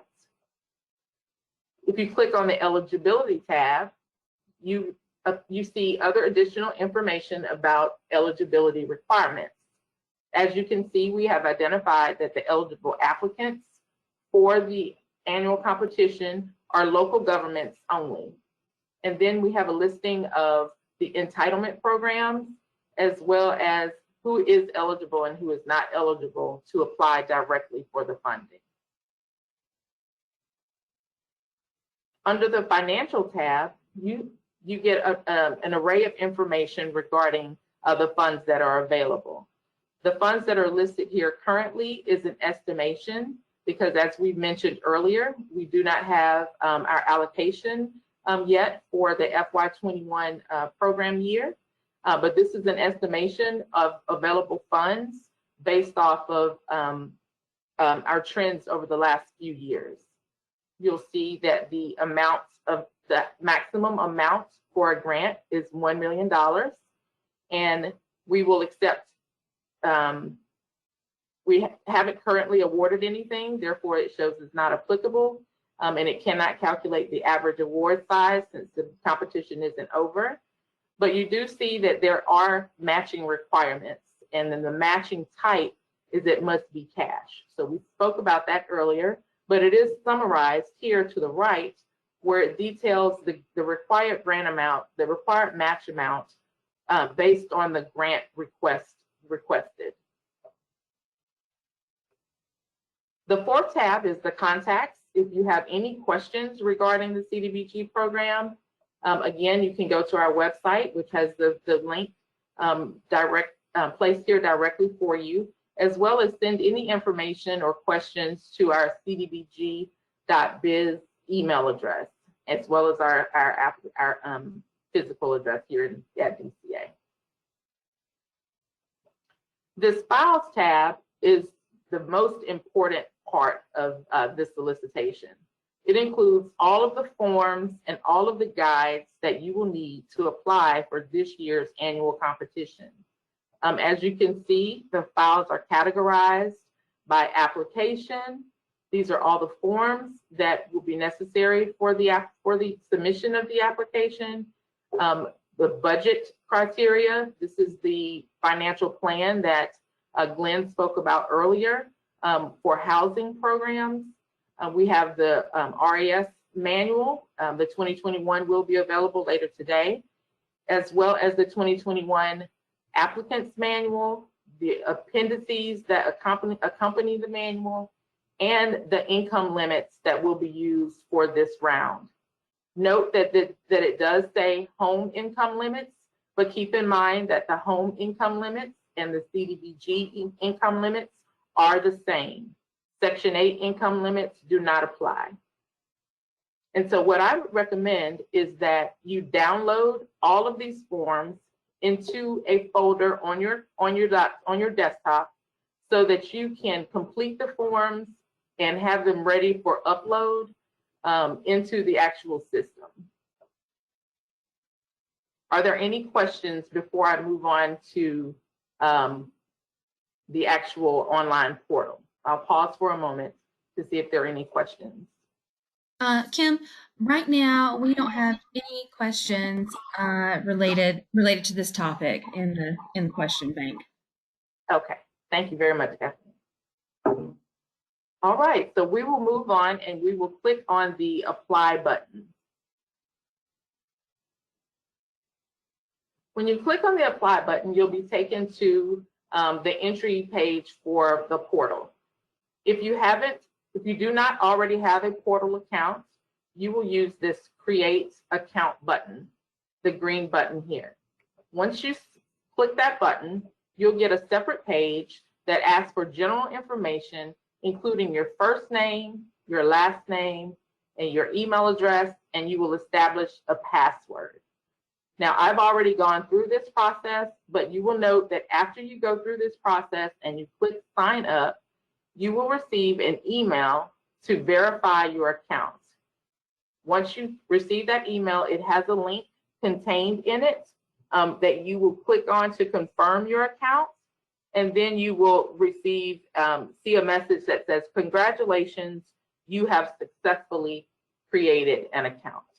So this portion is pretty straightforward. It asks for only general and basic information, your first name, your last name, and email address, and for you to establish a password. But since I've already done that, I'm going to go back. So we're going to now enter the portal. And so you will enter your credentials here, your username and your password, and you will hit portal log on. This is the main landing page of the application portal. I've already created a dummy presentation, a dummy application for our use today. But what you would see when you log in is a green button in this general vicinity in the top left that says create new application. You will click on that create new application, and then you will log into the system. So let's take a look at what an application looks like. So from this landing page, you can see that I'm planning to submit an application for the FY 2021 CDBG annual competition. If I want to go back to look at those files or receive any other additional information from the solicitation link, I can click this link here and it will take me back to that solicitation page. But if I'm ready to move forward, let's take a look at these action buttons, these action links down here in the bottom right. You can see that there are three options. One is to view or start your application. The second is the solicitation link, which we just showed previously. And the third is to delete the draft that you've already started. So let's go ahead and take a look at our draft application.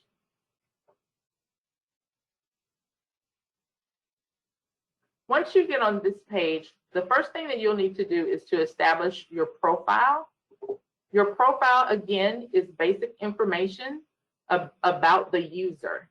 And so it asks for your name, your email address, your title, your company information, your city and state, and then your organization name, including your DUNS number, your employment identification number, the chief elected official, and other pertinent information as it relates to your organization. None of these files are mandatory. If it were required, you would see an asterisk, a red asterisk. And so feel free to fill in whatever information that you see fit that helps to build a profile for your login.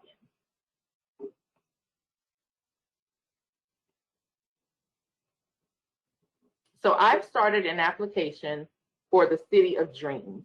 So let's take a look. As you can see, the information that's here indicates that it gives you a countdown of how much longer you have until the application deadline. It shows 77 days remaining to 11:59 p.m. on June 4th, 2021, which is the application deadline. We will click the blue open button so that we can see the categories and the specifics of our application. So as you can see, There, in the top section on the page, you have a Save Draft button. I encourage you to continually make sure that you're saving your documents. The system does auto-save, but it's also important for you to hit Save Draft throughout your entry, just to ensure that all your information is being captured. Kim? Yes, I'm sorry. Yes. No, I'm sorry. We just got a whole lot of questions all related to the same topic, right, at around the same time. So, and they generally, like I said, they're generally the same thing. So for an RC, will we submit each CDBG underneath the grant writer's login, or will we need to log in with each county/city that we are submitting login information? Thank you for the question. Yes, you will need to establish a portal for each city who you are applying on behalf of. Keep in mind that the application belongs to the city and not to the regional commission, and therefore any award that is granted would be granted to the city versus the regional commission. And so you have to look at it through that lens, that as the applicant, you have to establish your own portal. And what we suggest is that this information is established and an account is established and shared among the local government as well as the grant writer. Okay, that's all the questions were related to who sets up the profile and who logs in and who starts the application. Thank you, Kim. Okay, you're welcome. All right, so now we're getting into the meat of the application, where we're going to start drafting the information that's required.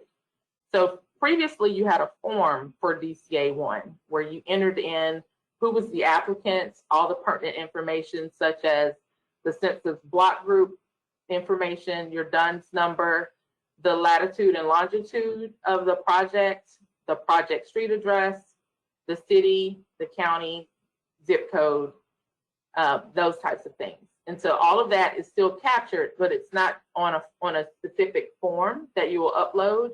It's a part of the system as a whole. As far as the applicant email address is concerned, it's very important that this email address is of someone that will actually use the portal, the subrecipient portal should an award take place, because this is the email address that will be tied to the award at the time of the award. And so what I would recommend is that it's either a general email address like grants@cityofdreams.com or the city clerk, or someone that's a staple in that local government's staff, so that we don't have to contact support to change out the email address when it's time for the subrecipient portal to be activated. The second section is about the grant writer and the contact person for the application. And so in most cases, you'll see the regional commission or the private consultant. There are times where we actually have the city or county manager that's listed in this area. And so it's at your discretion on what is entered in this information, but it's for the grant writer or the contact person that we would reach out to if we had specific questions about what's included in the application. And then we have a drop-down question: are the grant writer and the grant administrator the same? Yes or no? If yes, then you will move on. If no, then it will populate additional fields for you to fill out the information for that grant administrator.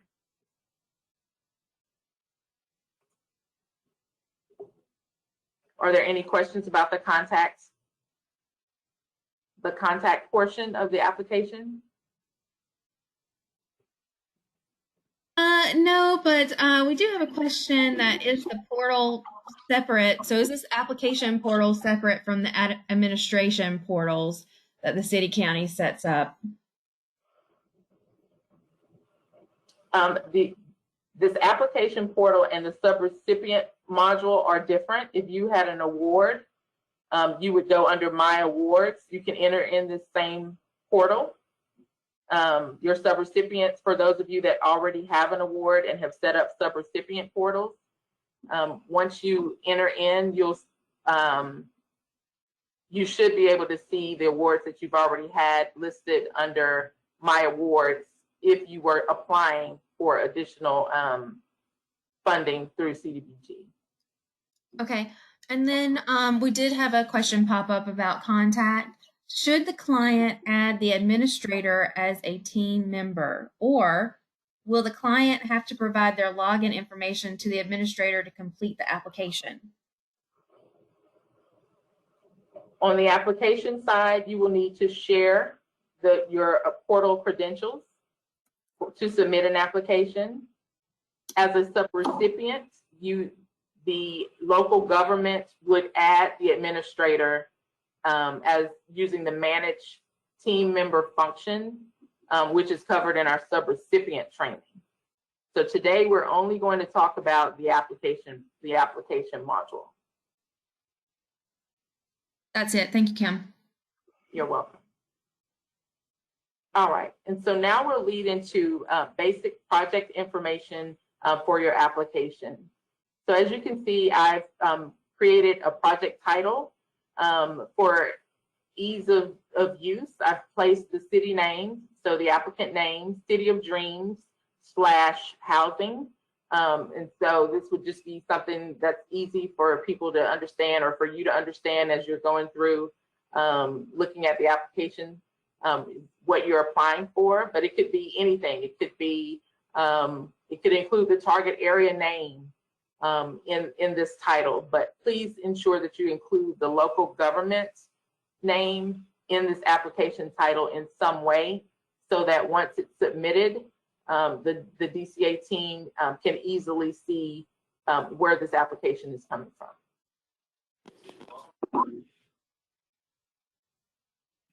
In addition, you'll enter a description of your program, which you've generally seen on the former DCA-1 form, that outlines what is your program, what are you trying to do, and how many low to moderate persons are going to be benefited through the program, and how many in total will be benefited or in the target area. So this is an example. As I mentioned, this is going to be a housing application. And so the description is housing improvements on a portion of a neighborhood. 7 units are slated for rehabilitation, 3 units are slated for reconstruction, acquisition and clearance of 10 vacant dilapidated units.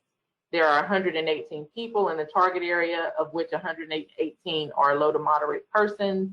All rehab reconstruction activities will benefit 29, all of whom are low to moderate income persons. So as you can see from this program description, and I think Glenn mentioned it as well, it's very detailed into exactly what we will see in the application as to how your program is set up. We will continue through, and as you can see, most of these are text fields. Those that are required have the red asterisk here. And so for type of applicant, it's city, county, joint, or regional, and you select whatever is appropriate for your application. And then there are upload fields. And so for any upload field, you'll see this plus sign and select a file. You'll see here, I've already uploaded a map here, but just to show you how this works, you select a file. Your Windows viewer or your file explorer will come up, and you just locate the file that you want to upload. You select it, and then you select open. You'll see that it had an uploading file message here. And once the file is uploaded, it gives you the name of the file in another gray box up under the select a file icon. And so you'll just continue to complete your application following the instructions for the fields that it's requesting. And then you will also select your application type. You have radio buttons. You only can select one of these options. And then you will enter the certifying official's information. The tool does not allow you to sign electronically. Therefore, we are accepting the resolution to submit as the authorization that the application is approved by the local government and is being submitted on their behalf. And so again, select a file, find the file that you're wanting to upload, click open, and the file will populate there. Are there any questions so far? Yeah, we have one question, or two. How does the location map from the summary page differ from the location map in DCA 12? The location map is actually for us to use and when we're doing site visits. So if you could give us a location, pick a centralized address within your target area and print a Google map as a PDF and then upload that to that particular area where it said location map, that's what we're talking about there. Something that'll help us get to the target area when we do site visits. Okay, and the second question is, can you open the attachment once attached to confirm that the right attachment attached, or it attached in full and as saved on your computer? So can you confirm that it's the correct attachment once it's in there? At this juncture, you can't. I do believe at the end, once you've submitted everything, you can, or once you've clicked save, there's a print option, but I will have to get back with you on that to be certain. I'm pretty sure if you save it in draft mode, you would be able to access that PDF.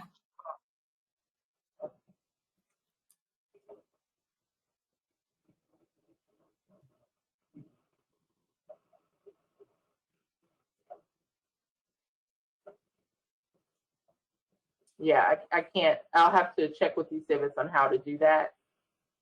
Other than it actually putting the name of the file, that's the only confirmation that I know of at this moment that indicates that your actual file, the file that you wanted to put in this box, is there. So I think it would be incumbent upon you to make sure that you have selected the appropriate file.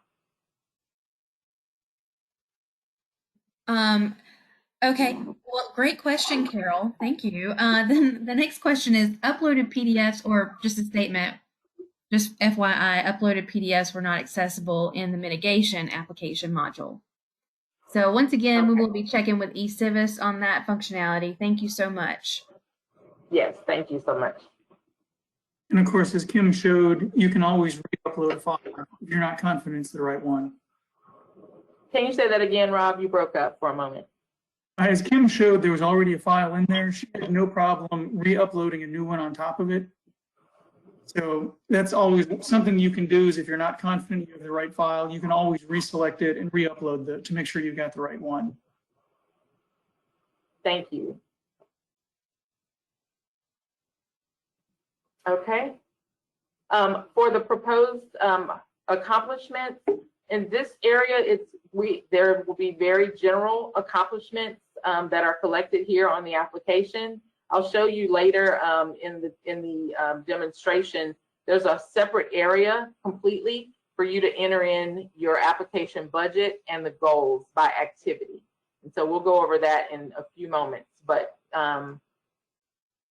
for now, in the DCA 2 portion, the proposed accomplishments, it's very general. So this is again for a housing application. It's asking for the proposed number of units, the proposed number of persons, and how many of those persons are low to moderate income.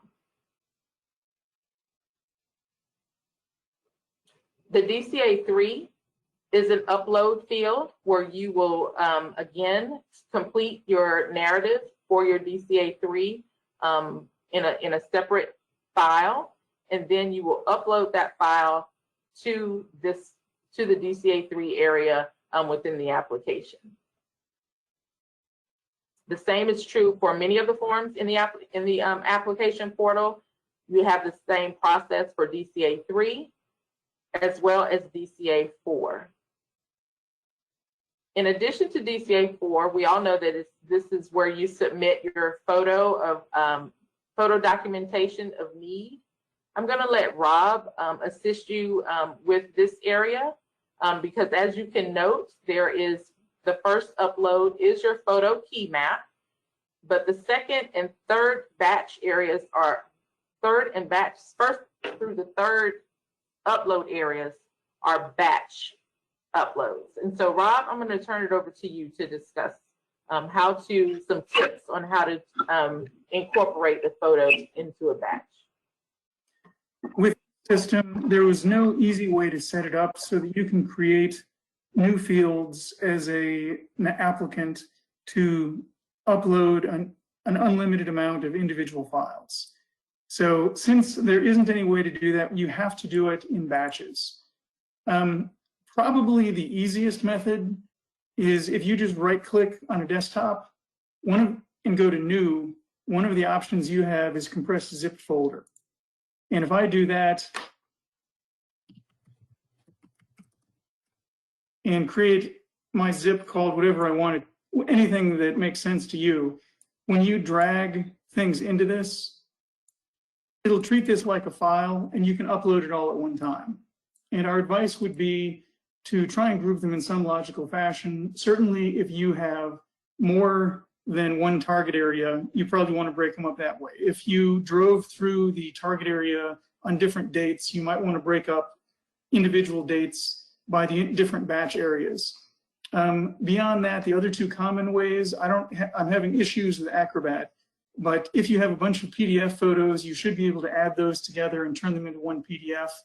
You also can use Word. Again, if I just open up an individual photo and copy it, if I go into Word, I can paste that in here, and you could then add multiple photos all at one time. So yeah, you are going to have to combine those into one document. Hopefully it won't be too difficult. I believe a number of applicants kind of already do that. I think another suggestion too is as a part of the zip folder, you can have another folder within that zip folder.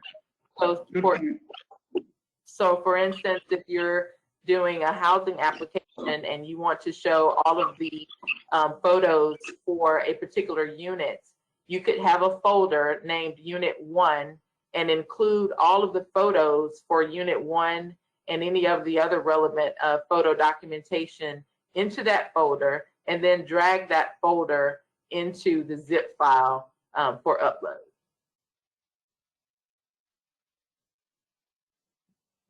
Are there any questions about that? Yes, we have one question. Is there a limit to the size for documents and photos? No, there is no limit. Well, I'm sorry, if you look on if it's question mark off to the side, it will tell you what the maximum file size is.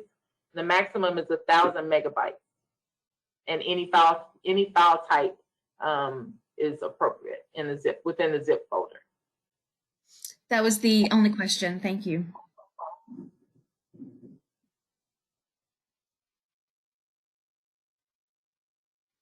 Okay. All right. Did I hear a question, or Rob, did you have anything else you wanted to point out? No, feel free to take back the screen and move on. Okay, thanks.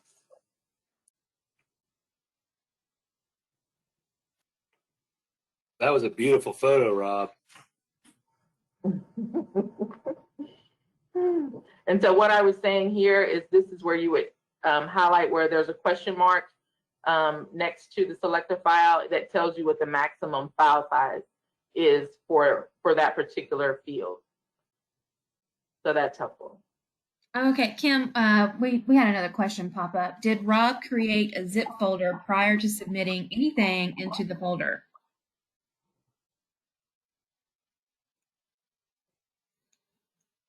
Yes, And and that's what I did, but technically you can click on an existing folder and turn that into a folder as well, I believe. Could you repeat that? You were in and out a little bit. Yeah, you should be able, I created one first and then was dragging things in there. I would have to look at it, but I believe you can do it the other way. I don't see an easy option. That might be the easiest. I don't see a straightforward way to, I know there's a way in Windows to turn it into, but I'm not sure off the top of my head how to do so.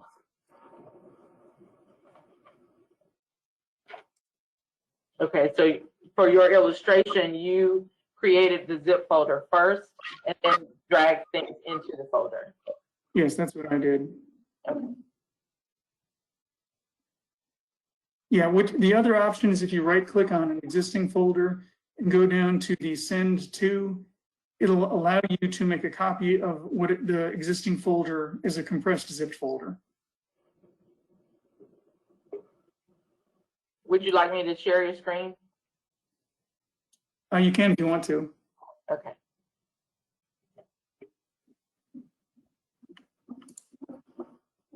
Yes, if I click on the ARC folder, and of course I'm getting Windows Optane errors, and send to, I can then create an additional zipped folder. And as I said, that actually shows up down here. It doesn't turn it into it, it creates a copy of it. Okay. Thank you, Rob. Mm-hmm.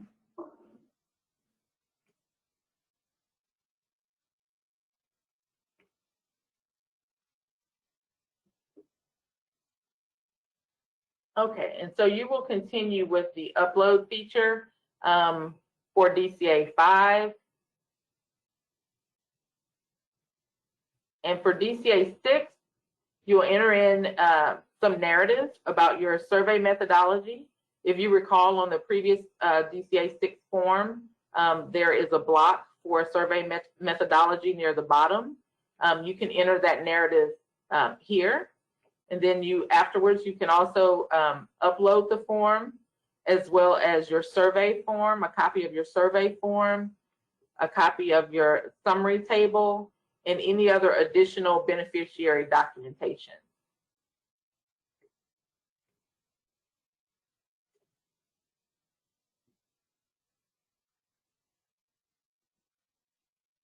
Okay. This next section is going to go into the budget. First, there is a reminder to make sure that you submit your budget, because as I mentioned, the budget is in a separate section of the application. And so here is just a reminder of, did you complete it? And you can work on it separately. It gives you a link that you can open up into a new window.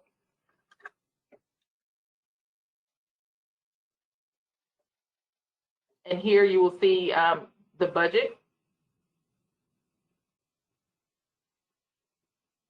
This information here at the top of the form is a calculation or summary data, so you can't enter into anything in here. It's going to round up from what you enter at the bottom of the page. So let's go ahead and talk about the budget since we're on that. The budget has, if you click on the blue icons or the blue headings, it opens up additional rows for you to capture the information. So as you can see, under admin, there's already a row for general administration. It already includes the activity code matrix that is needed. And as you can see, this is for administration. And so you would enter in. You don't have to enter in units or unit costs or extended costs. You can put in just the bottom line costs. All of these fields are not required, is what I'm trying to say. You can just click into the total cost and add that information there. It does not calculate the limits. So you have to be mindful that administration has that 6% limit of the overall grant. And so you need to make sure that the amount that you enter in this area does not exceed that 6%, because the system doesn't intuitively figure that out for you. And then it rolls up that cost into your total admin cost in the heading category above.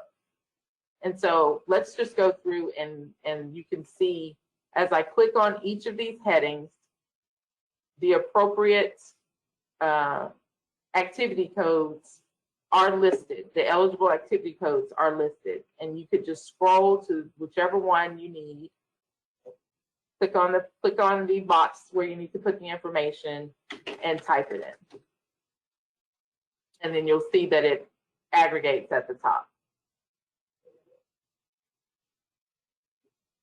So this was a housing application. So let's take a look at what we have here. So within housing, we have, we know we had some reconstruction costs.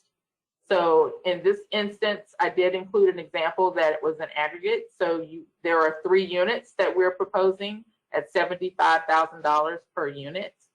And it automatically totals this 225 here. So if I put this to 0, oh, it doesn't automatically total, I apologize. So you would put in the appropriate totals here.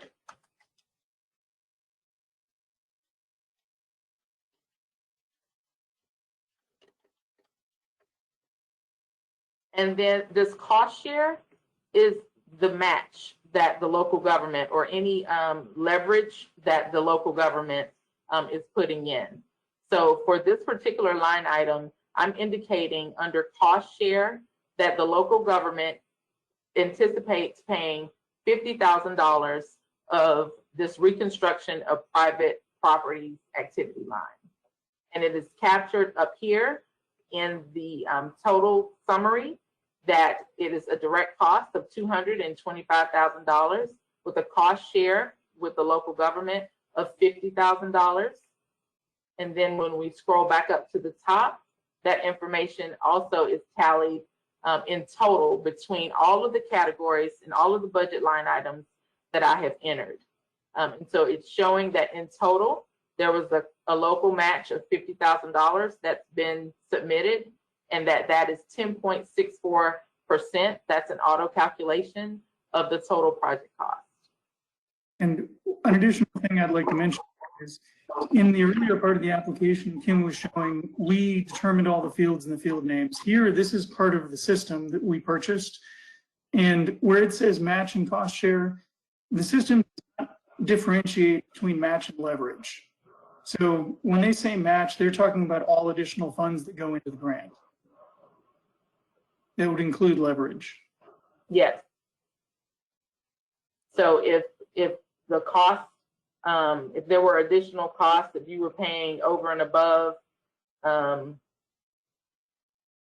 for, let's say it's architecture, you would put that the locals are paying $100,000 for that, and there are no costs, direct costs, CDBG costs go in this cost column for the CDBG program here. So this would be considered leverage, or, you know.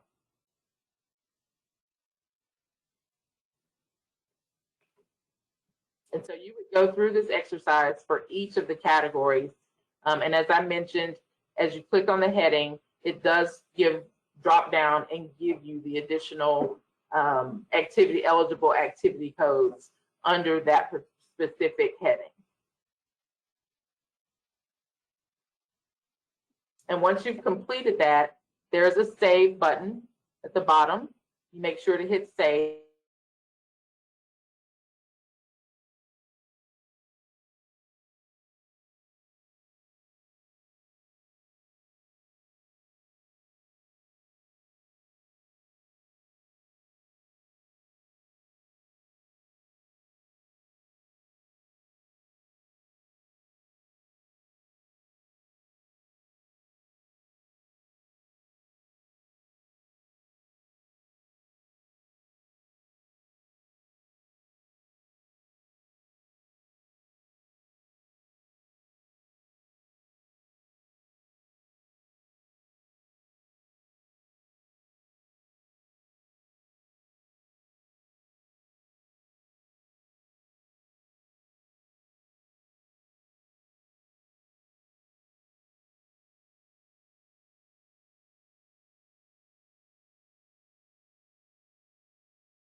So the question was, is the financial plan worksheet had a red asterisk? Will that only be present on housing applications? Yes, that is, since I was completing a housing application, the questions that are presented in front of you are only related to the type of application that you are applying for. So in this particular instance, yes, the financial worksheet was required, but had I chosen a water or a different activity, then that question would not have been presented. Then there's also a question about where should in-kind services be included on the budget. I would include that in the narrative because it's not considered cash or for it to be calculated in the budget. Rob, would you agree with that? Yeah, not something we've really thought about before, but we can definitely go with that. And if it changes, we will know.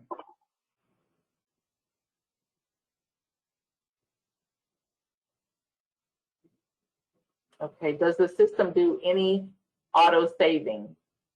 At this time, I can't recall if it does. I'd have to ask eCivis, but there is that save button, so I would assume that it does not.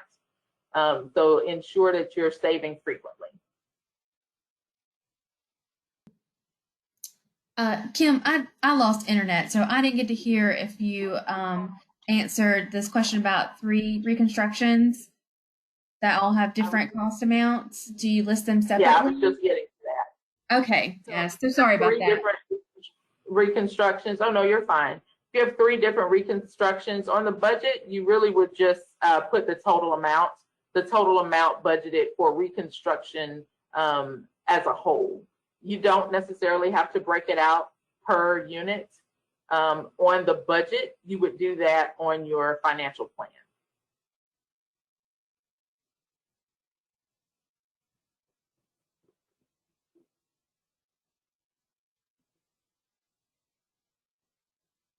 Okay. All right. So now let's move to, so we've done our budget worksheet. There's some additional budget items that are needed. For instance, your documentation of match and leverage, where you have your commitment letters from your local governments or any other partners that are providing funding for the project. This is the area where you would upload those. I would recommend combining PDFs, or as Rob mentioned, combining all of that documentation into one zip file. Again, for the environmental review information, as you can see, there are several uploads that are required. The Section 106 form, as well as your environmental review information, your tribal consultation information. If there were any HUD office findings, HPD office findings, you would attach that information here. And if you already have your concurrent notice or your release of funds, you would also upload that information into the system. DCA 10, the certified assurances, is also an upload feature, as well as the various maps. And so each of the maps have been broken out into its own upload. So you have the target area map, the LMI map, the minority map, the housing deficiency, topographic, floodplain, and wetlands map. Kim, could you scroll up to DCA 6 for a second so we can, is that, okay, it is just, okay. Yeah, so we had a question about the DCA 6 worksheet. So there you can see you have an upload spot for that form. And the question is, so the required DCA 6 worksheet that is done, if you don't have 100% surveyed, will be uploaded through the supplemental benefit documentation. So I guess really it's more of a question of what is that supplemental beneficiary documentation for? We place it there for any sometimes from various different applications, in addition to their DCA 6, the copy of the form and the summary table. They include, just other documents. And so we wanted to have a field to be able to accomplish that in case there was some secondary information that should be included. Okay, and then we had some questions about the environmental stuff. So are the accompanying photos with DCA 9A included in the same PDF as the form? The form is in this first area, the first upload, and then the photos would be in the secondary upload. The environmental review information. It would all be consolidated into the environmental review information. Yeah, I think he's asking about the maybe the section 106 stuff. And then we also had a question about that. With the section 106 form, do you include the keyed photo map and photos for HPD? Will you get HPD the section 106 information for comments? So, I mean, as you know, we usually do submit that stuff to HPD, and they're just asking, where does it go? It would all go in the DCA 9A.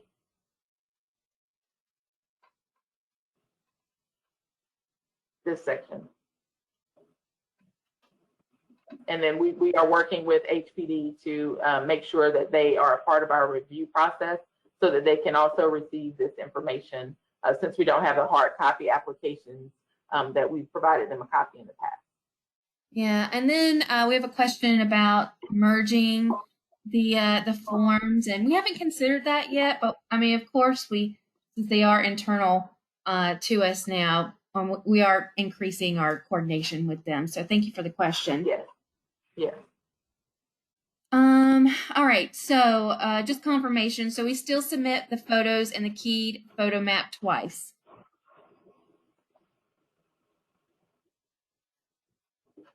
Asking if the photos and the keyed photo map twice. For historic preservation and then for DCA? Yes.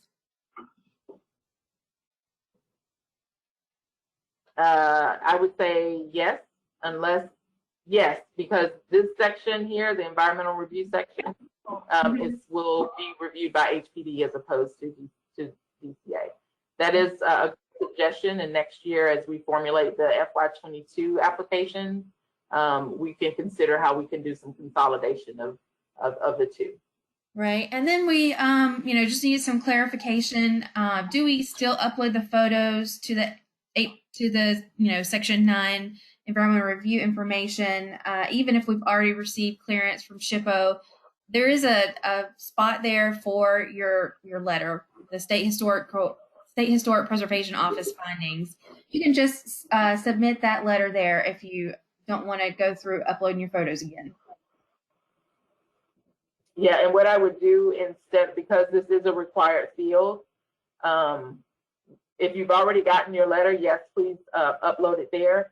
But you can upload a Word file, and just say that you've already received Section 106 review and approval. And instead of it actually being the photos and all the required documentation, it would just be either a copy of the findings letter or a Word document that indicates that clearance has already been obtained. Okay, and that's it for questions at this moment. Okay, great. Okay, and so you'll just continue to upload the necessary information. I think we were on DCA 13, which is the disclosure report. That's an upload. The compliance threshold information that includes LAP certification, the LAP acknowledgement, the evidence of your SAM registration, civil rights certification, your public hearing tear sheet in English and in Spanish if needed, or whatever relevant, the applicable language. If there is any conflict of interest, you would upload that documentation. All of the documentation should be included in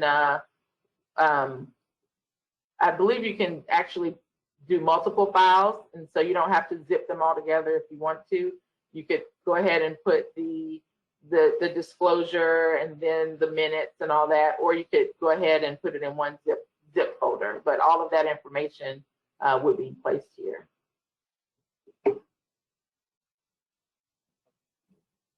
For procurement documentation, again, this is all the required fields that need to be submitted for procurement, your copy of your advertisement, your GPR registry evidence, your summary of your RFP or RFQ responses, your evidence of your contract award, which is generally the meeting minutes from the local government approving the procurement process, and a copy of the executed contract.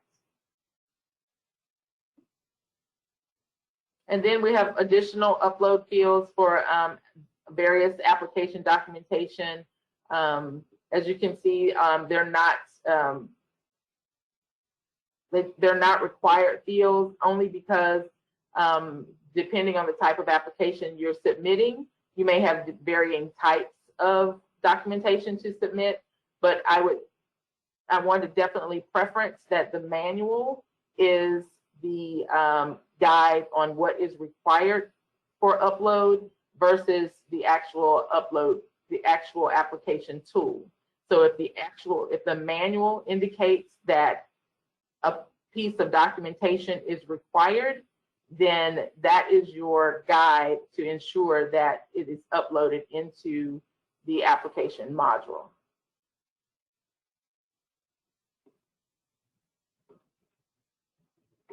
So you will continue to follow the prompts and upload the necessary information.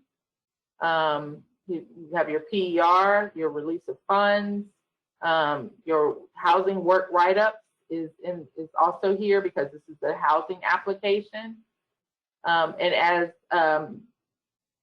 Glenn mentioned earlier, we have a section for if you're requesting an exception to the every other year rule, then you have to select yes. If you say no, then you'll be pretty much done with your application. But if you say yes, then you select the appropriate exemption request type. There's nothing to upload for these. We will verify this information offline and separately. And as you can see, this is for a RAS 1 application. And Glenn kind of went through this earlier. You're going to enter in all of the requirements for a RAS 1, the threshold requirements, your URA and your URA plan, your URA resolution, and any additional documentation that is requested. And it goes through each of the criteria for RAS. So you had the threshold information, you've got your local redevelopment tools information, your investment partnerships, your commitments, and your collaboration documentation.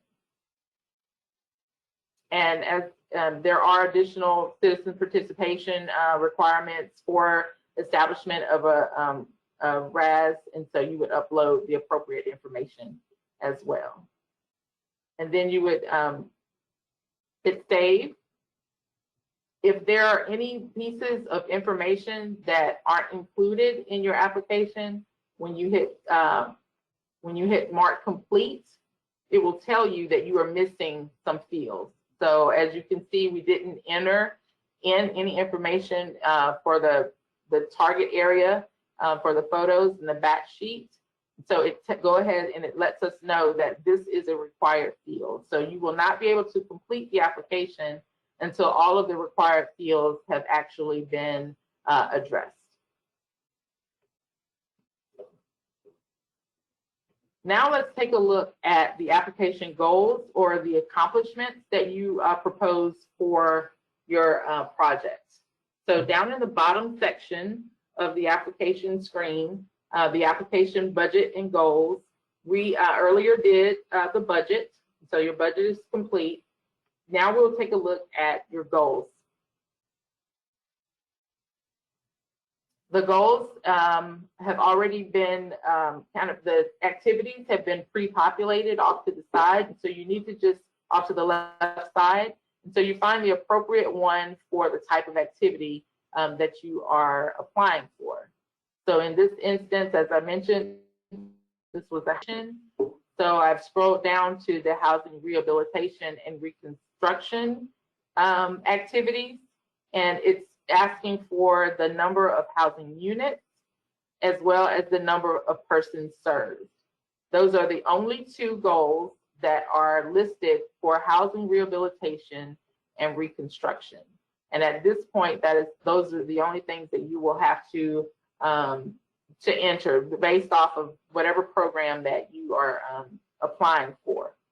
So there are usually at least two components for each activity, usually a number of persons served and a number of units, or as you can see in economic development, it has a number of businesses assisted, number of loans, number of jobs created. And so just pay attention to the activity that you are applying for and make sure that you have entered the appropriate goals. There will be at least two goals for each activity. Rob, did you have any comments on the goals section? That sounds good. Okay. Kathleen, are there any questions on the goals? No, not on the goals. Okay. Do we have any other additional questions? We have a question about where the travel consultation, that documentation goes. And, it's just kind of at the end of the application. And then our other question is about your bonus points for readiness to proceed. And I would say, yes, your release of funds is all that is needed because you're, for that to get those points. Yes. And we have an upload for the for your request of your release of funds letter for you to put here. And then for the tribal, there was an area. It's down further. It's like it's threshold and compliance. Okay. Oh, my eyes. Okay.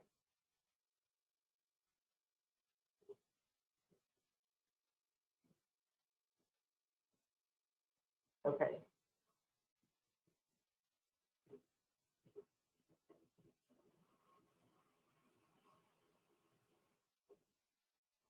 If that field isn't there, we can easily add that prior to the deadline application, the deadline application.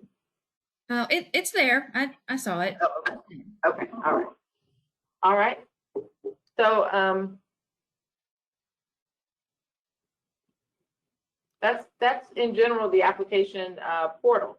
Once you hit submit, I'll have to go back and put in the photo.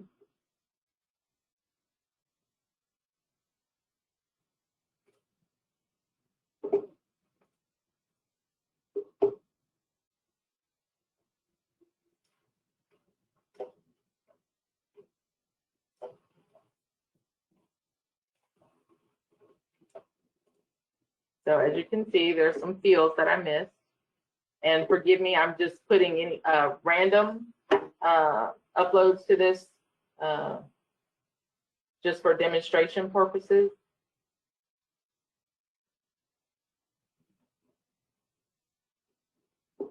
And so once I save and I've made sure that all of my fields have been completed, it'll bring me back to this page that shows that I have completed the application. And then I would hit submit.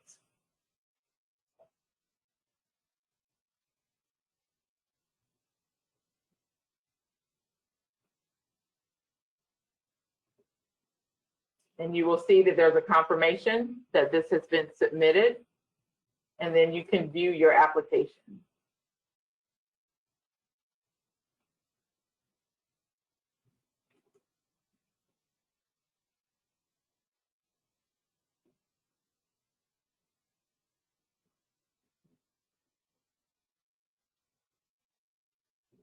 I have a message at the bottom of that thing. There we go. Okay. So now here is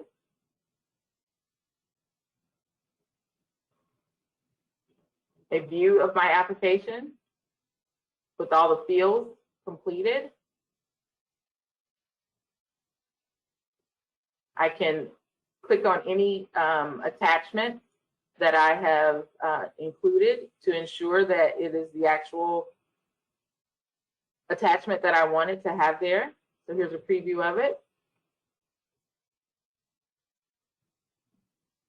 And you just go through and confirm all of the information.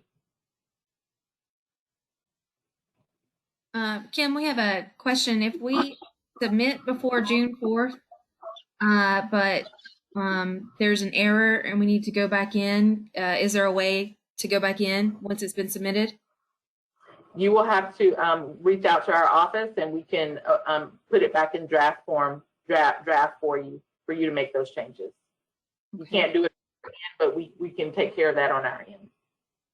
All right. And then can you scroll up to like the public hearing stuff? In the application? Well, or in this, I just want to see what's there. Copy of advertisement, GPR, summary. Okay, that's procurement. Where's the, like the, There we go. Okay, we have the threshold, evidence of SAM, public hearing tear sheets. Let's see, what was it? Threshold for pre-app, public hearing minutes. So where would they put their minutes and sign-in sheet? Probably just put that in with the tear sheet. Yes.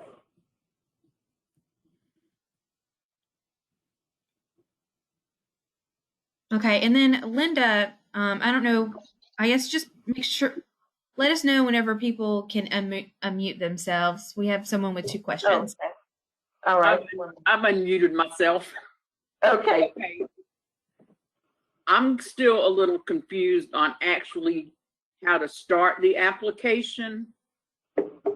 We're doing 11 in-house for 11 different jurisdictions. Do I need to start it or does my city need to start it? If they're already awarded, can they use their portal that they have already to do a new application? Or do we have to come up with a new email? I would recommend, because the way that we have been, the application portal and the subrecipient portal has been explained to us, is that they are 2 different portals. So I would recommend working and coordinating with your local governments to establish a central email address, one that you have access to and they have access to, with the password to the application. Okay, so if they're awarded, what email is it going to go to when they get awarded? You have, when at the contact information, when you're entering in the contact information, there was a field for the email of the local government, and so Okay. it could be the portal information. It could be the email address of the portal that they've already established if they were already a subrecipient. Okay, so now my second question. Is this system going to crash when everybody starts uploading junk on June 4th? No, ma'am, it shouldn't crash. Because Yeah. I have On the done good side- uploads for other agencies and sometimes some stuff happens. On the good side of that, the system we're using has hundreds of other clients. Okay. So really our 100 people who might be applying at one time is a drop in the bucket. So it should not cause any issues along those lines. It's built on an Amazon platform. So luckily I haven't had the Amazon site to go down. So let's hope it's the same security. All right. I've seen it happen a couple of times. Yes, ma'am. There's a whole lot of people out here fixing to hit something on June 4th. And Yeah. so every definitely. year, I want to make sure I've got this under right. Every year when we apply online again, we have to create a new email account. No, you should be able, the city would, if as long as that city is applying, Yeah. yeah, they can use that same. They won't have to come up with a different. Okay. Yeah, All right. the first time for everybody. Okay. Nice talking to you. Thank you, Ms. Linda. All right. And so again, if there are any questions, any technical assistance questions that you have as you develop your applications, you know, on where you need to put information in the system, or if you're having any system-related questions regarding the application, please feel free to reach out to Rob or myself. Kathleen is also available for any assistance that you might need in that regard. And if you have technical issues with your portal, then that is when you would have to contact eCivis, and they're at support@ecivis.com. But let's hope that we wouldn't have any of those types of problems, and that your questions will just be related to the specific application and where you need to insert various information. We will also try to come up with a frequently asked questions document and make sure to have that available so that folks can reference that. And you guys have asked wonderful questions this afternoon, and we'll make sure that we address those as well. Kathleen, were there any other questions that came in? Yeah, there was one about did you reference that the local government has to have 2 different set of credentials? And that's depending on what purpose they have in the system, right? Yes. Okay. Could you repeat that information again, just to clear any confusion? So there are 2 portals. There's an application portal, and there's a subrecipient portal. The subrecipient portal is for any local government that already has an award and is currently being administered, clearing special conditions, draw requests, those types of things. At this juncture, if you are applying, which everyone is applying for the first time in the eCivis portal for a CDBG application, you will need to have an application login credentials. They can be the same between the application portal and the subrecipient portal. They do not need to be different. However, since the grant administrator or the grant writer does not have the ability to be added to the team, the grant writing team on the portal, they will need to have access to that specific email address and its corresponding password for the application portal.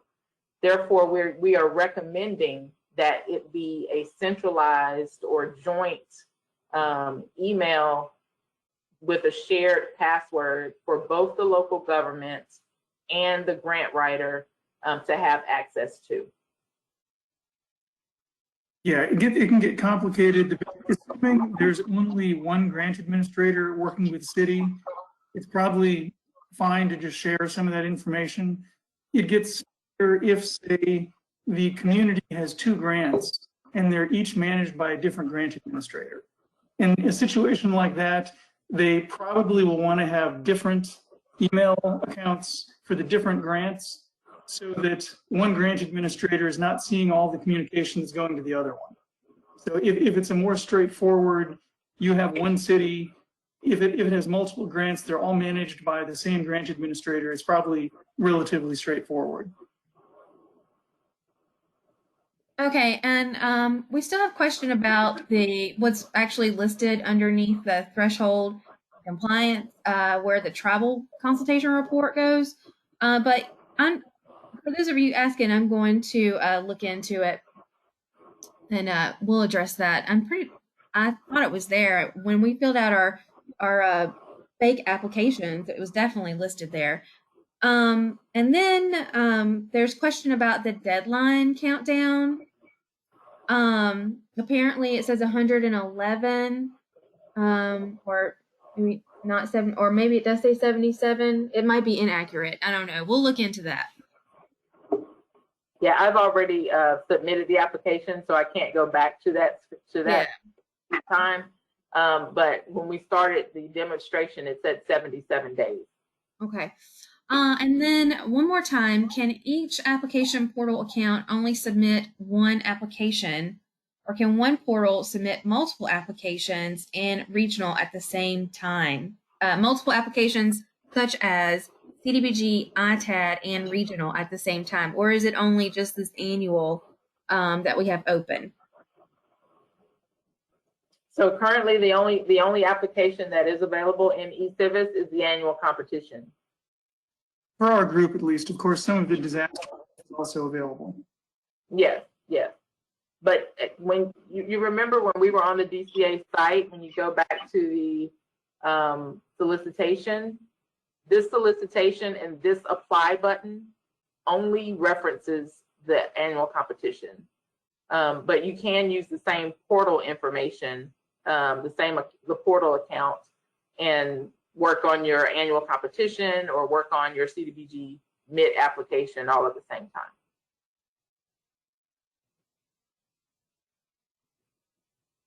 time. That was the last question. Thank you. And Kim, go ahead and click that apply button again. I guess it's one of the other screens I was going to say, when you log in, there are two buttons. There's a portal and a grants network login. And I just want to be clear that the portal login is probably what everyone is going to use. And that is what Kim used when she demoed it.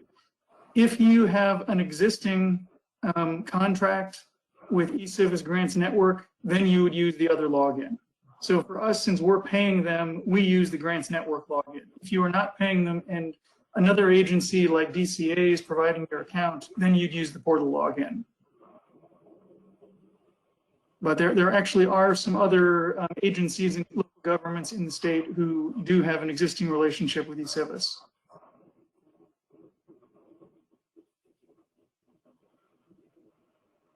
Okay. Well, I know we've gone a little over time, but I'm really excited about the questions that you guys have asked. I know it's a learning curve. It is for us all, but we will all get through this together. So if there aren't any other questions, feel free to again email us or give us a call at any time, and we'll be happy to assist you. Other than that, have a great day. Thank you very much. All right, take care. Bye-bye. Bye. Thank y'all. Great job. Have a great week. Thank you. Great job, guys. Thank you. You all came through real clear. Awesome. Kim, where's the recording going to be posted?